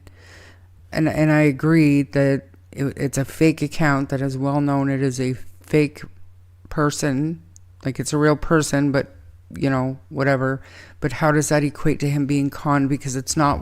I'm not concerning myself at all with anything Brad Turner said. Like, I wasn't even reading their portion of the conversation. I was looking at what Brandon told this person, thinking that it was a real man or whatever. Do you know what I'm saying? Like, that doesn't equate to conning. I see Ian in the background there. Is he making you some dinner? No, he's been sitting there the whole time eating his supper that I made him while doing my live stream. Can I tell you, my husband made chicken stew. My husband's like, do you want it now? And I was like, no, I'll have it later after the live. Ian makes a killer takeout. I don't want to cook today, so we'll go to Subway or... Oh, I love Subway. My bad. Love Subway. He's too busy building a house and stuff. I don't know if I'd eat his cooking anyways. I don't know. I don't know. No offense. Is he still here? He is. See, he's right behind me, isn't he? Yeah, he's still. I mean, to Pictou County I didn't jail. say that. Yeah, I mean, I think she failed myself because she actually knew the answers, meaning, and I think that she, like I said, I think that she went into hyper freaking anxiety mode and tense mode and ended up failing because, again, I just think that she's, I just kind of feel like that Jamie's just a person that just kind of likes to tell it like it is.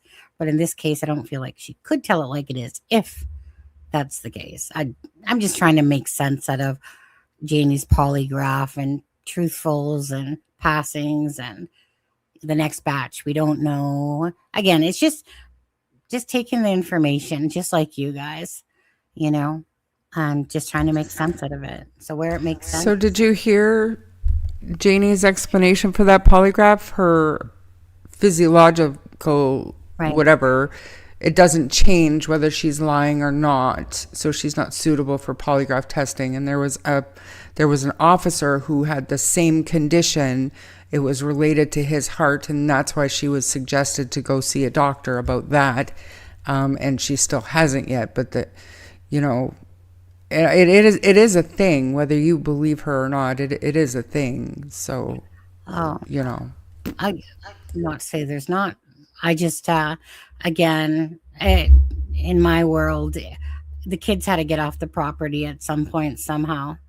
I just kind of follow what the RCMP said to Janie, what the RCMP, according to Daniel, said to him and the dog. And it makes sense that something happened on Thursday night and everything else was a planning, staging.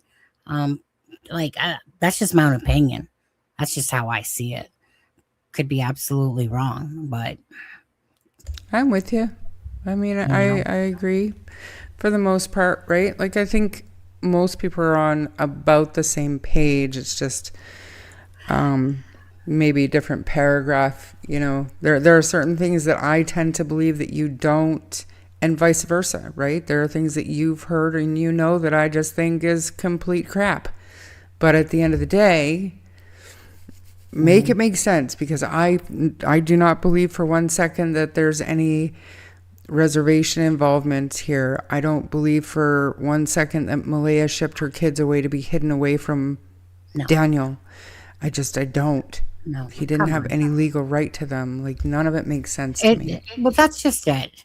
And in these cases, okay, anyone that follows true crime, honestly, knows that is so astronomically low, like such on the bottom of the totem pole, that it's something you look at and then you put it to the side because it's just so ridiculously low that between camera movements and, regardless a long pass, it obviously would have cameras and all that stuff, that to sit there and think that they were hidden and somehow that the RCMP just couldn't figure out where the children were, and all this and that. Nobody claimed a reward. Nah.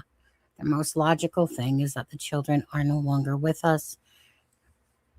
Is the most logical. It's not even myself saying that by itself. It's just go look at the frickin' statistics of what happens, and it's going to be typically almost always family involvement. Most times, almost always. No one sits there and goes, with children that young. Just go, like I said, you just have to be following cases and following, interview search, EMW, and you just know that what's logical and what's true versus what we're seeing just doesn't add up to truth at all. Actions, Right. like Malaya's, like actions, regardless. Just the whole thing with Malaya too. Like, how many people have said that she acts like she's doesn't even really have 2 children missing? Is that matching the actions that we're seeing? Yeah, actually, it is. So, what does that tell you, right? Someone that claiming they just want their children home 20 times, as chances are, is when somebody's saying that because they're trying to get us to believe that narrative. Yeah, I believe the children are alive out there and blah, blah, blah, blah, blah. That's all I see it as, lip service coming up, Sorry, I'm trying to get to the bottom of chat without missing any questions or anything. Oh, yeah. And I'm missing everything. I'm so sorry. Are you at the bottom? I am. Oh, good for you. Brandon's statement have always been given promptly to law enforcement. Yeah, I don't know if anybody is disputing that, but I believe you.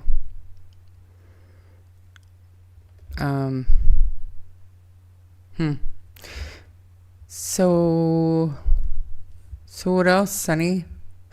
The one thing that chapped my khakis here the most recently is the fact that Malaya won't speak. We get that. We understand that. I think for the most part, we've accepted that. She doesn't want to do it. I say all the time, I don't blame her, not one little bit. Looking what Daniel's gone through, Janie's gone through, Jordan, Chance, anybody else. Brandon, anybody else. So Malaya is staying the hell out of the way. Yeah, but she did that from the start, though. She did that from the start, but she doesn't mind having her boyfriend put on display on a YouTube channel, her new boyfriend. That is more important than raising awareness for your kids. I feel like that is more important to her, to be honest. That's the message, right? And I mean, it's infuriating because you just start to relax on her a little bit and say, okay, I get it. I get it. Lives are being ruined. Maybe she doesn't have the temperament to deal with all the bullshit. But then she puts her new boyfriends out there. What? Jesse said that was the wrong Emily Ogle. Jesse said that? Yeah, Jesse, towards the bottom, Jesse D says, Sonny and Charmaine, that wasn't the right Emily Ogle. Oh, really? I don't know. That was just sent to me just now. I had never seen a picture of her before. I never went looking because I didn't care. Just go see if there's a Brandon, or not Brandon, a Hayden attached to her, maybe. that particular Facebook group or Facebook. I don't know.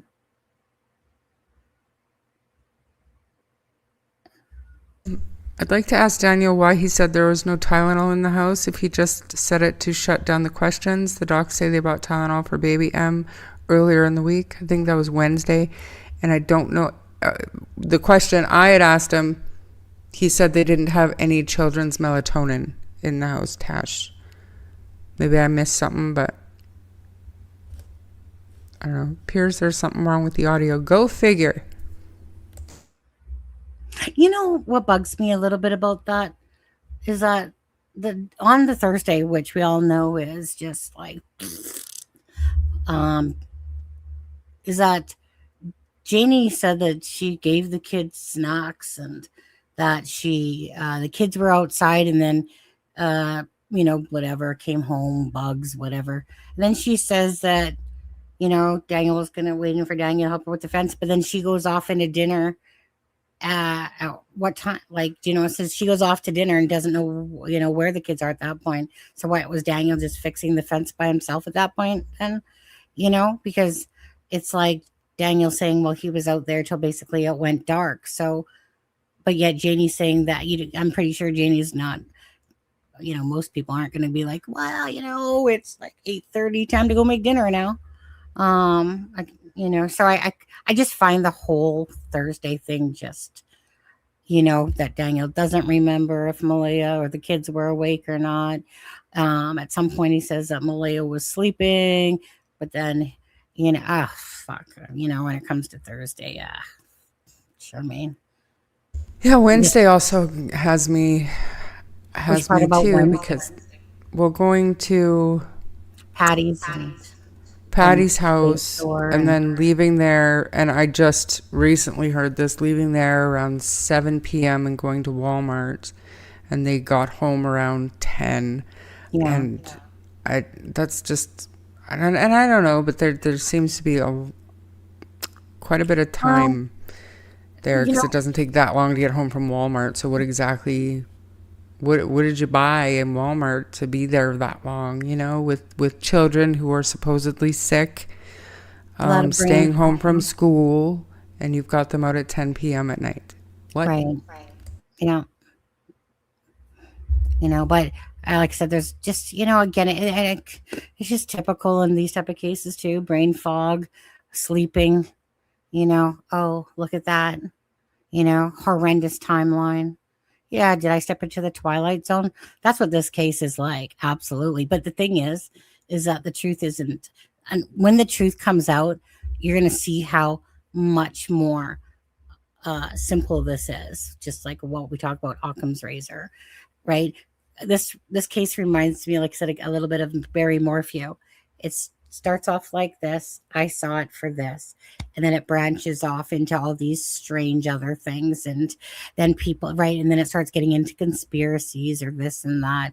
And it's just like, yeah. And, when you watch cases, it's virtually doesn't happen like that. But when you've got time to, in a sense, I'm not even going to use that word because it's not a good word to use. But when you have time on your hands, we'll say, then people just, fill stuff with everything and anything. And then again, or people come up and start talking more and stuff. And then again, it gets even worse. And then it branches into a full bloom tree there. And yet the answer was truthfully here still. And that's how I feel it. It's just when people don't know answers and want answers, they're going to dissect every single thing out there. And then it's going to get twisted. And then you just go, and then your head explodes. Remember like Delphi? Then your head just explodes. And that's how I feel about Brandon's information. Like it's almost like where I reach the point of my head is already sick and tired of the crap of this case that, because Jack and Lily are, but yet, that's why I don't personally entertain a lot of stuff if I don't feel it has any value to Jack and Lily's case.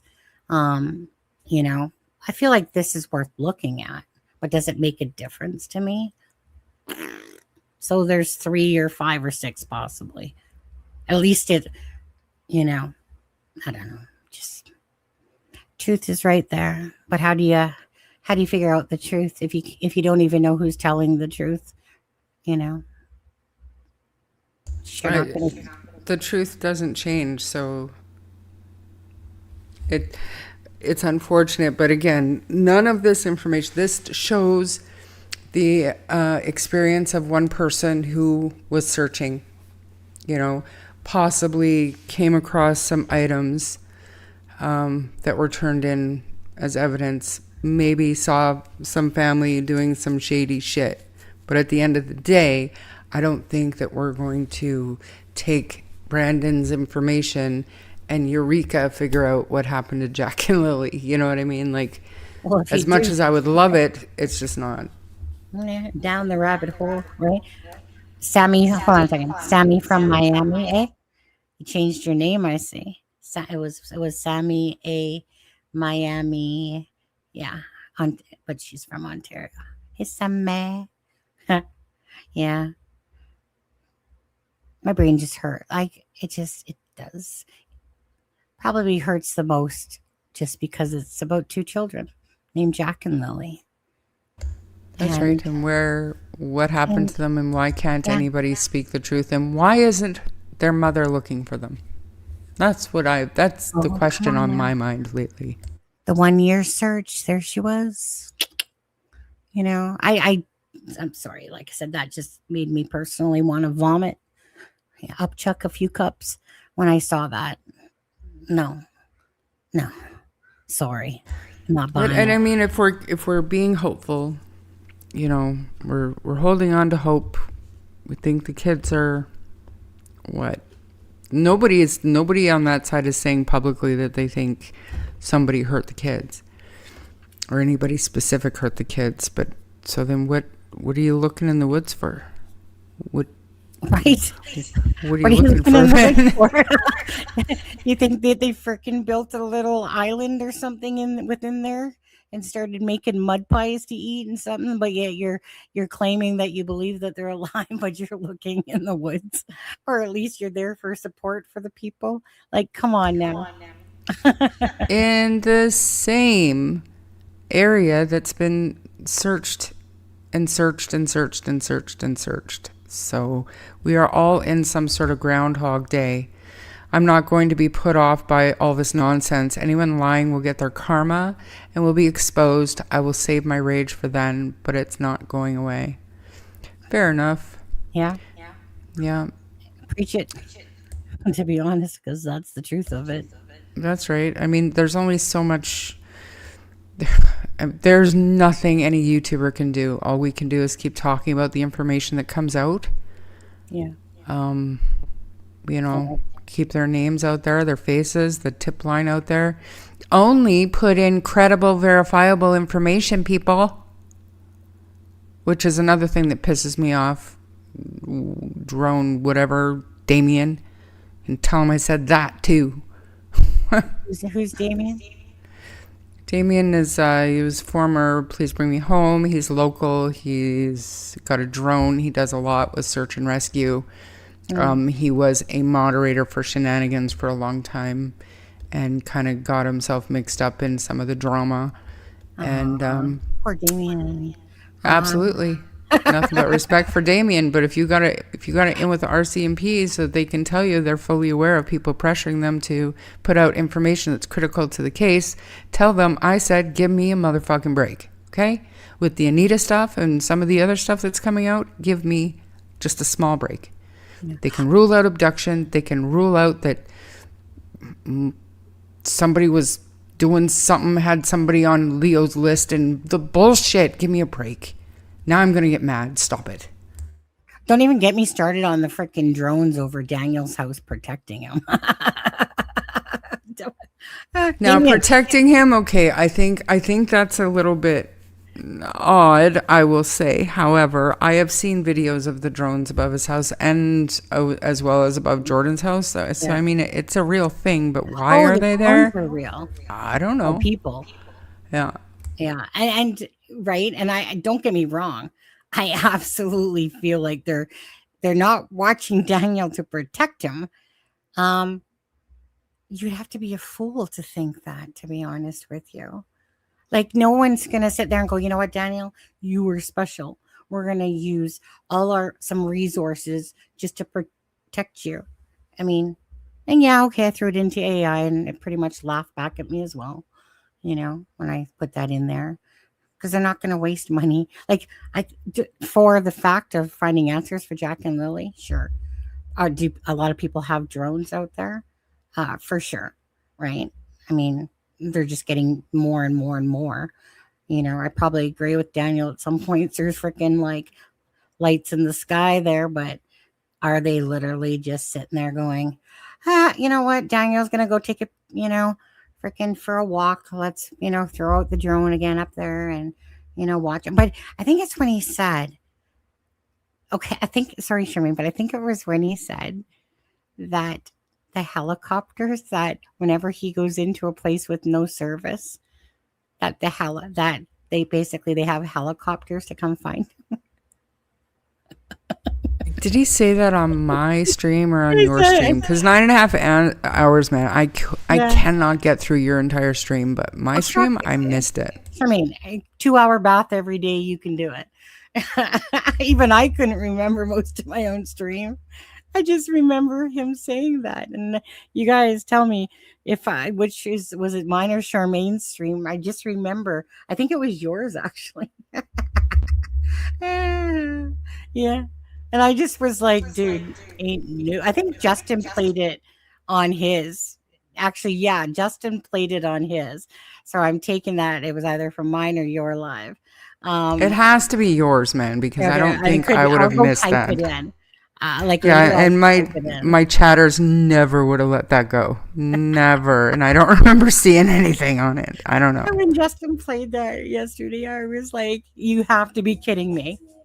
You know, whoops. Oh, Rhonda's in the house. One sec. She says, love you. Super chat. 10 Canadian dollars. You're awesome. Thank you. Love you, Sunny and Charmaine. Praying answers come soon for Jack and Lily. Yeah. Folded hands emoji. Folded hands emoji. Okay.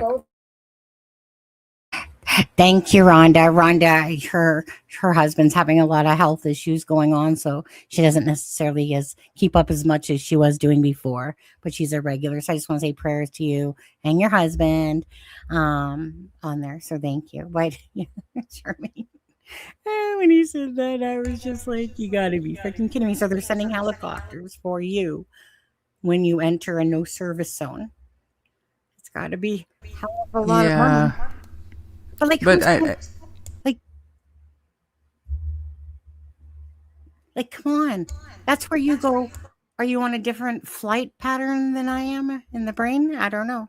Because it's just, it's I feel like there's this thing that I can never get out of my head that I'm sure the RCMP have thought of, and maybe a lot of other people, and we just don't say it, but 13 months is like a hell of a long time for, if it's, family involvement, whatever, is well enough time to retrace your steps and make sure there's not a shred of evidence left.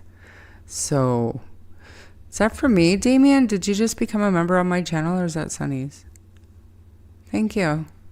You can join the good times. We don't talk about serious stuff during my members only. But you know what I mean? Like, if it's 13 months, even 3 months, 4 months, 6 months, 8 months, whatever, that is a lot of days that people can go back, retrace their steps, and get,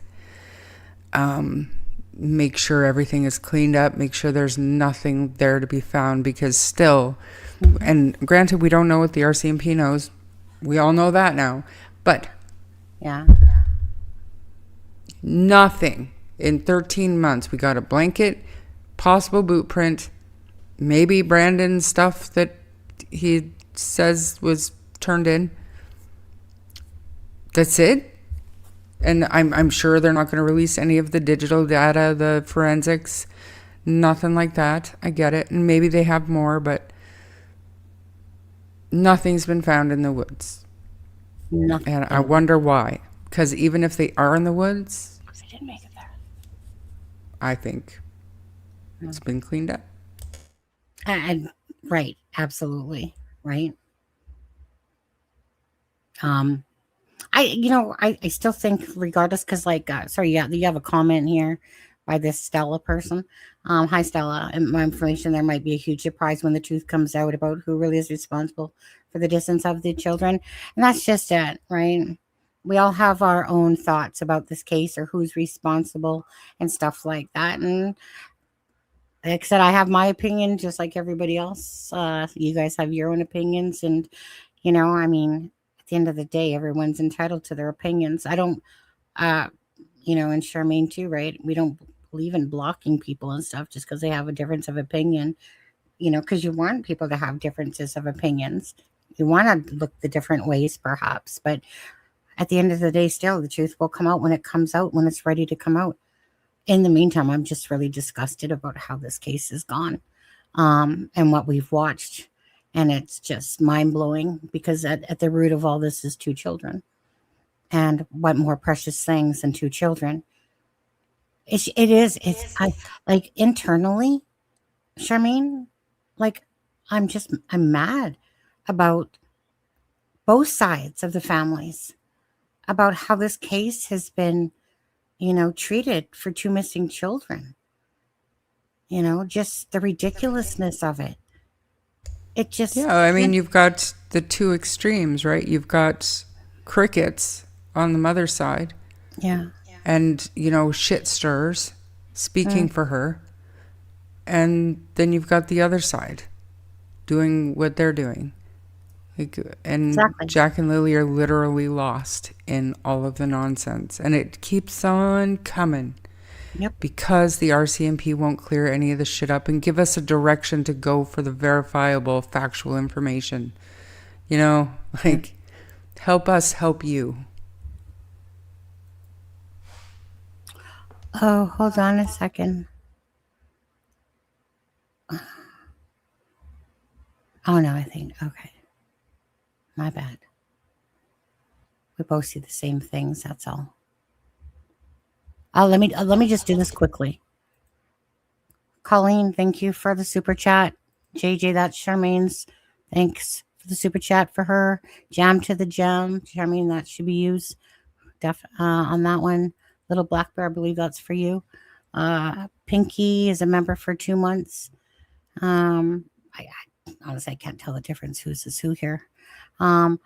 Gifted, Little Black Bear gifted. A Criming Shame membership. Thank you, Little Black Bear. Sorry, I didn't see that before. Sister Nanny, I think that's yours, Charmaine. We are all listening to the scanner that morning for the kayaker. Rhonda, that's you. Thank you for that. And then the drone grid, I guess Damien is yours over there. So I just wanted to say thank you to you guys for the support. You know, don't sit there and ask for it, but we appreciate it for sure. You know, just following a case of two sad children. Go ahead. Yeah. Well, this one I get this all the time, and I just like to repeat what he said because I know what everybody thinks, and I know where everybody was like, oh my God, why did he say that? How did he say that? How would he know? Blah, blah, blah. I get that. But his answer surprised me because it didn't even occur to me that he felt that way. But he said that the cadaver dogs would not find anything in the woods because the children are not dead. That's what he said. He said it on my live stream. He said it to me on the phone. He said it to me in messages numerous times. He says because the children are not dead, and that is why he knows that they're not going to find anything in the woods. Absolutely, Shannon, the only victims are Jack and Lily. That is the only people that we need to be concerned with, in my opinion.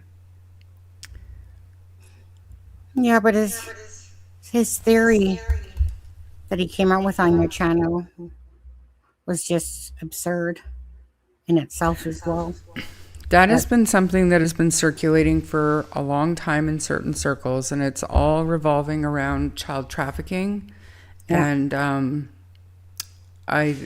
I'm not making excuses for him whatsoever, but when you first jump on some kind of wagon or something that's got very little basis in fact, it sounds outlandish because it fucking is outlandish, you know, and I think it was something that's been told to him in different ways from different people for months to suspect this Eli Wojciech person. Yep. And the circles, you know what I mean? But so I know it sounds ludicrous because it is ludicrous. But his Uncle Alvin was, you know, admitted to being there that morning and would have saw Emily, so that doesn't make sense because everything would have been tossed Malaya's way, really. So Uncle Alvin and Malaya's side of the family being there doesn't equate to trafficking all of a sudden. That's, you know, that's what I'm thinking. Like, absolutely. You know, or but in the absence of any evidence or any other information, like just, and I know it's difficult. I get it's difficult, but just step aside for 1 second and try to imagine a world where Daniel didn't do this. Okay. Mm-hmm.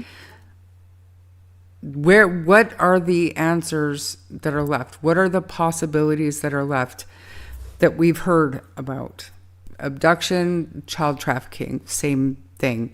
Abduction by a family friend to hide them from whatever. Malaya sent them away so that they wouldn't be taken by CPS.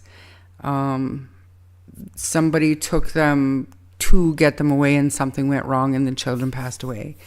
Those are the things that we're left with. So, I mean, pick your crazy because there's a fucking bucket of it here. And I know, of course they're facts. Of course they're facts, but they're not even 1% of the entire case file. Expose them all. Not even 1%. Mm-hmm. And they're heavily redacted, even with the lifted redactments. So. It still comes down though to logic and the actual factual information about children missing and who's responsible.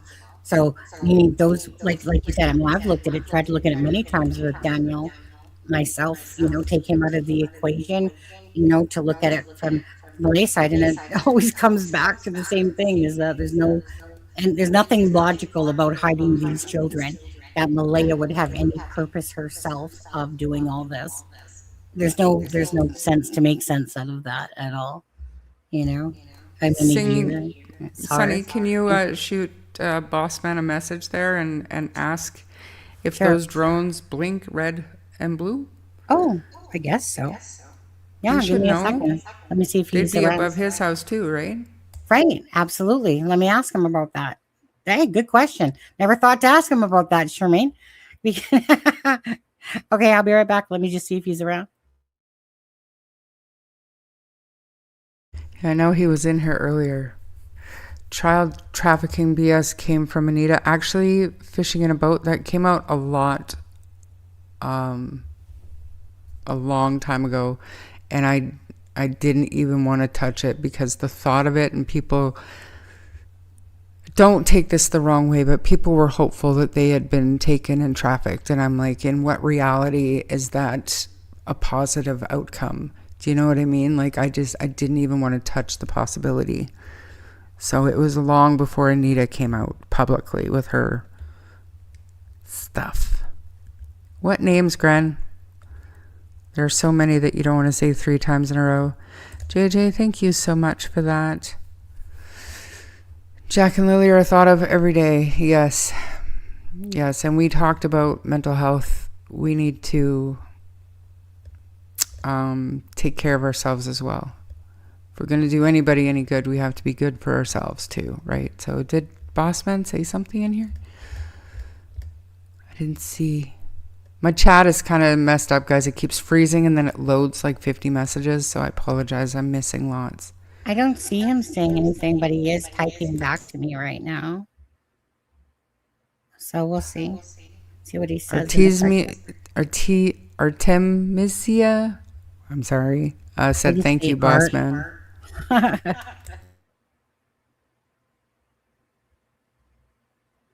Did he say something? I don't know. Like, it keeps, my chat keeps freezing and then loading. I don't know. I don't see him say anything, but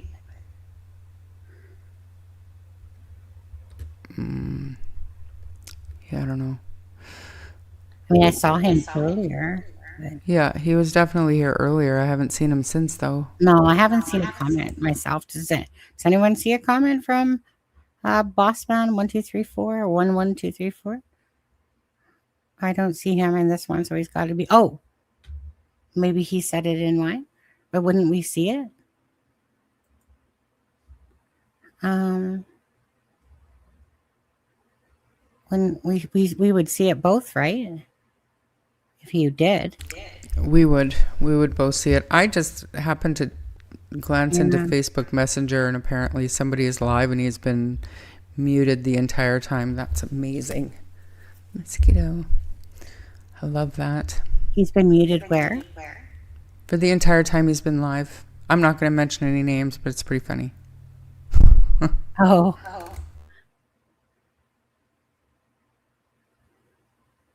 Yeah.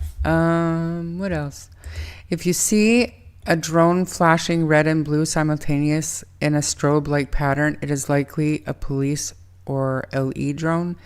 These indicate active emergency or surveillance operations similar to police cruiser.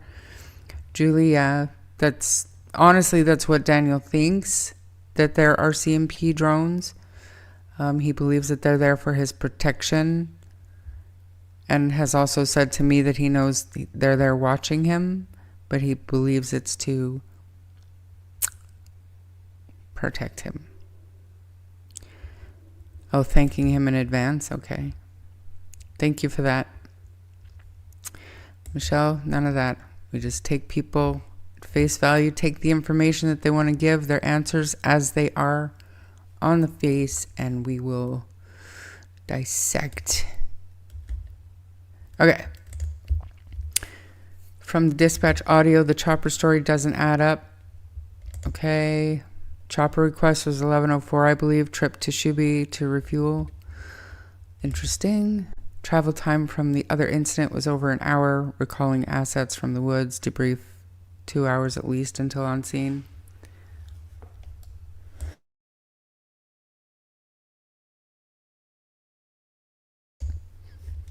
$11:04. Request to divert, not on scene before 10:30. Good to know. This one, Gairloch Lake wasn't searched according to the documents at time of printing. Has it been searched? Now, though. Terrible. Terrible to think if it wasn't searched. And how far away is it? Troubling.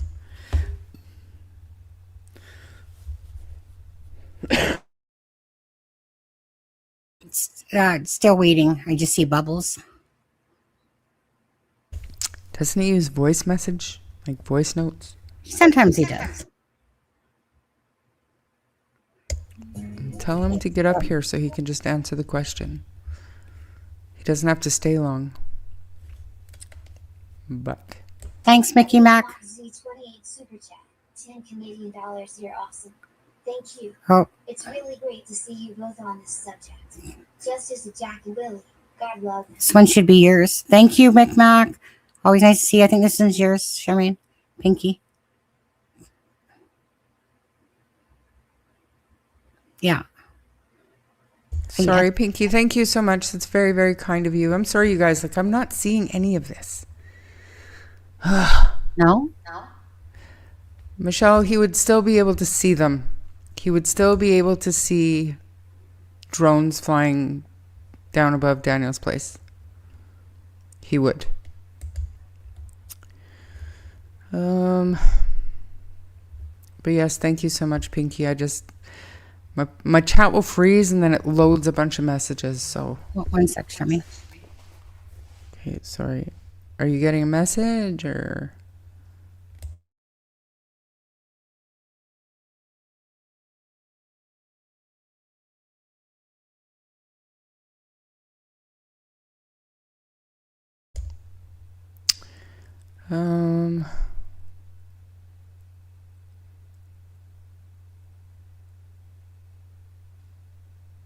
Yeah, I'm not sure.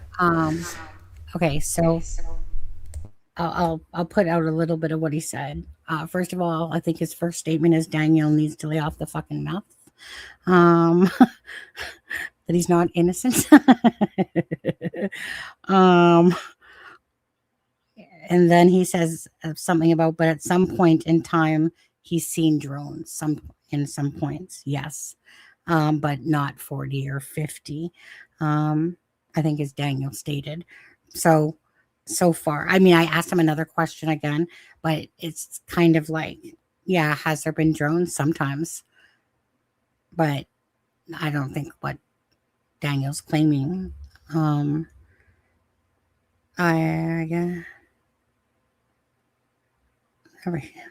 he doesn't look. Just waiting for the next one to come in. Anyways, yeah. He says, but at some point in time, I've seen a drone. Yes, they do flash red and green, I believe. I've seen some in the daytime, but do not believe that they were cop drones. Okay, and that's fine, but really, so if private citizens or whatever, or YouTubers or whatever, they're flying their drones over just watching what's happening, why does no footage ever make it to the internet ever? Tint, I think, is the only one. Yeah, Tint, Tint has always been very gracious to, share his footage and stuff like that. But yeah, like, meaning, how hard is it to take a picture to prove it all? Like, it's not, right? I mean, everyone lives with their freaking phone in their hand pretty much. And if you see all that, then it would be easy for Daniel to clarify that himself, just to like show, obviously you can show the timestamp and stuff like that to show all these drones and stuff. I believe, kind of like what Brad's saying here, that definitely at some point there was a shitload of drones. I think some of them, were police, and others were just regular people that had their drones. And especially, you know what I mean? Especially near the start of the case. But the way he makes it sound is that there's still a bunch of them, and I just don't see that. Over a year later, that people just spend their lives now, coming up to after the 13th month, that they're all just, let's go over Daniel's house today. But if he wants to believe that they're all police drones, then so be it. Yeah, and like I have no idea if they're still there or not. You know what I mean? Like I don't know. When Hugh was asked that on, I think yours, he was basically saying that, yeah, like there's, because or maybe mine, because I asked him, like, are like, you still seeing, all these drones type of thing? And his answer was yes. Like, maybe not as many, but his answer was still yes, that they're always there, like a bunch of them still. And I'm like, really? Who? It's not going to be the police. The police aren't going to sit up there with freaking 10 drones in the air watching you, But do I see the odd person? A few people still putting up drones to go check over the land of Daniel and stuff? Sure. Probably looking over at Brad's property, Earl's property, everybody's property in there. So for drones in Nova Scotia, though, don't you have to be a licensed drone operator to do that? And at some point, would it not be considered violation of somebody's privacy? You know what I mean? If it's not the RCMP? Well, I don't know, but let me pull AI into this and ask them. Okay, is it illegal? I'll just say for a regular citizen.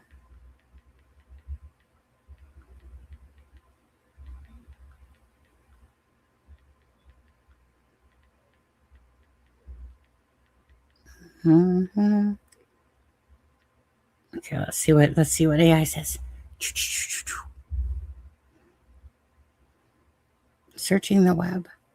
In Canada, the airspace itself is regulated federally by Transport Canada, meaning a regular citizen is generally legally permitted to fly a drone through the airspace above private property, provided they strictly follow the Canadian Aviation CAR regulations. There is no blanket federal law that completely bans a drone from passing over private land. However, flight can easily become illegal if it violates specific aviation safety. So yeah, I mean, obviously, I guess there's and then it lists on like the proximity of the weight of the drone, proximity and stuff like that. It says drones must be flown below 400 feet, which is 122 meters in the air.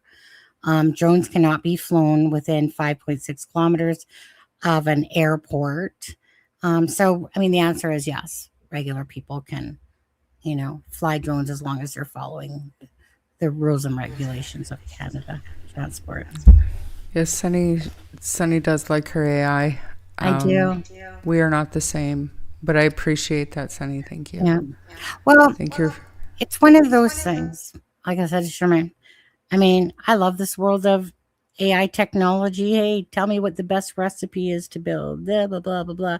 But I just like the fact that, like me and Tremaine both like to use our own heads to think. But I also do like to talk to my best friend AI lately a lot, just to plunk in, plausibilities, things. It's no different for me if I'm even listening to card readers or something like that. Is there something that's going to make me think about something else to do with this case that I haven't thought of, and then try to put it into perspective? So, I mean, obviously there's things that you don't know or think of and stuff like that. In this case, I didn't know shit about drones, but now I know a little bit more. Thanks, Shermaine. Thanks, AI. So it's like, yeah, I mean, my own brain has already put itself out of commission for this case, really, just for anything that I've plausibly thought about. So yeah. So now I just, I'll input, say Brandon's post and say, make sense out of, like, what does this mean? What would this post? Where's the inconsistencies? Blah, blah, blah. And I'll just plunk in like all the things that he has said, and then ask AI to look at it and tell me what it thinks, basically. No, I mean, a lot of people do that, and I have a very good use for AI as well. I just sent it to your messenger. I'm not sure if you saw it or not, but my sound doesn't work when I play shit. So before we go today, I would like you to pull that up so everybody can see what I think AI is best used for, just in my opinion. Yeah. But are there things from AI that are wrong? I think AI is smarter than most people. like when it comes to the information that's gathered throughout the entire internet. So yeah, does it flaw a bit? But if you know the case, you know where the flaws are as well, and then you can correct the AI. And Well, as long as you're correcting it, though, but a lot of people don't know how, and they just click off or they share it because it's so outlandish, and then it's it's getting shared, it's getting traction, it's getting in the algorithm, and that takes over the actual Google searches, that information. I mean, it's in this particular case, I've seen it happen, and it's a fucking menace. Oh, Sorry. You want to play the dog clip? Well, that's what AI should be used for until they get their shit together. That's what I think. Agree to disagree. But I mean, the way you do it is okay, but as long as you don't take that as gospel, you know what I mean? Don't, right? You still have your smart brain. Some people might take it as gospel. I certainly don't. I just look for, again, things that I've thought about or information and just ask it. Like I said, I mean, I'd be a fool if I sat there and believed everything that came out of AI. I've corrected AI and been like, hey, that wasn't the first time that about Malaya. And then it said, you're right. That was the article that came out where it said that on the 4th, where it said that she had left the property. But we all know she left the property the day after. And then it will tell me, yes, you are correct. The reason why I said this, because again, follow the case. Anyways. Each to their own. As long as, like I said, common sense overrules anything when it comes to this case or any case for that matter. Okay, let me just. And I know that one day I'm going to have to warm up to AI, but as it is, I found my use for it, and that's where I stay. Let me just. And maybe that's why I can't get my brain out of this where it is right now with this case, is because I'm not allowing AI to lead me elsewhere. Maybe it would be a good thing. I don't know.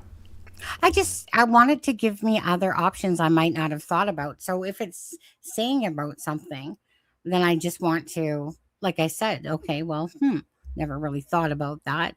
But yet knowing full well, like I said, we try to look at all the situations. Anyways, I love the AI. No take backs on that. But I'm also very realistic. Like I didn't fall off some sort of turnip truck. Charmaine's going to warm up to it. She's going to warm up to it. Yeah. Okay. And I have been. I swore off AI just a few months ago, and then I found this fucking app. It's the greatest thing on the planet. It's the greatest thing in the world. Everybody should do it. It's the greatest thing in the world. I'm insane. Okay. This is what you want me to play. Okay. Yeah. 1 sec. It doesn't have copyright music, does it? I don't think so. It's on TikTok. Is that copyright music? I mean, it still could be just because it's off TikTok. Yeah. It's only like 15 seconds, though. Does that matter? Okay. Usually for 5 or about 7-8 seconds, you can get away with copyright music. But anyway. Okay, well, you can stop it after a few seconds. They'll get the gist.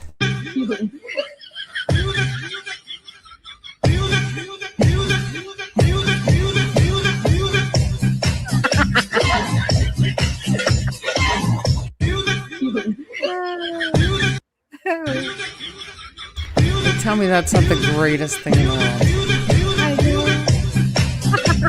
I'm going to have nightmares. What? What, are you kidding me? Oh my God, that's funny. I love things like that. Just like when they did Trump and Elon Musk and they put that one into the AI. I still love watching that one whenever I come across it. Yeah. Right.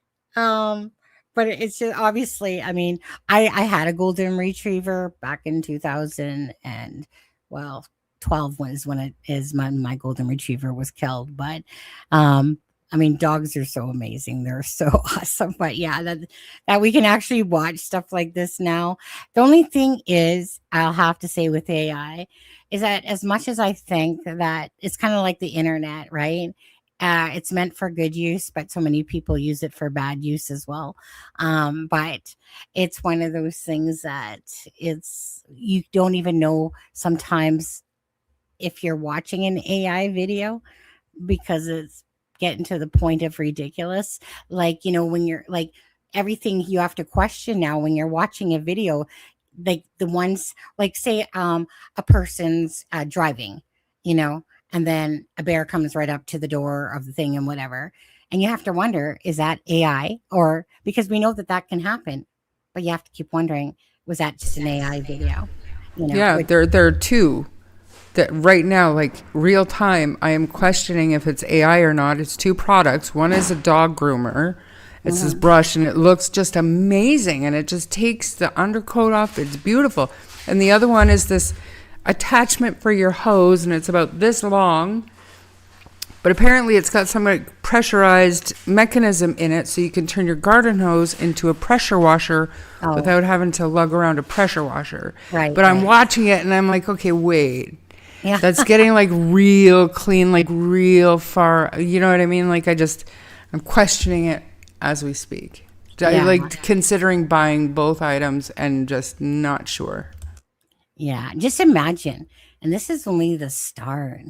I mean, like, I still haven't reverted to AI thumbnails, you know, because, well, I mean, not that they're not cool, but I don't like it when it distorts faces improperly and it makes them look different, but yet, you know, but I know Agreed. people, you know, I'm still doing it the regular way. You know, I might use AI to say like, you know, make me this for my thumbnail, like meaning on top of the thumbnail, but not like it's the whole thumbnail, but like make the wording look 3D or something like that. But I did that, yeah, on a couple of them when I wanted to do like a rabbit hole. I didn't know how to do that, so I told the AI to do it.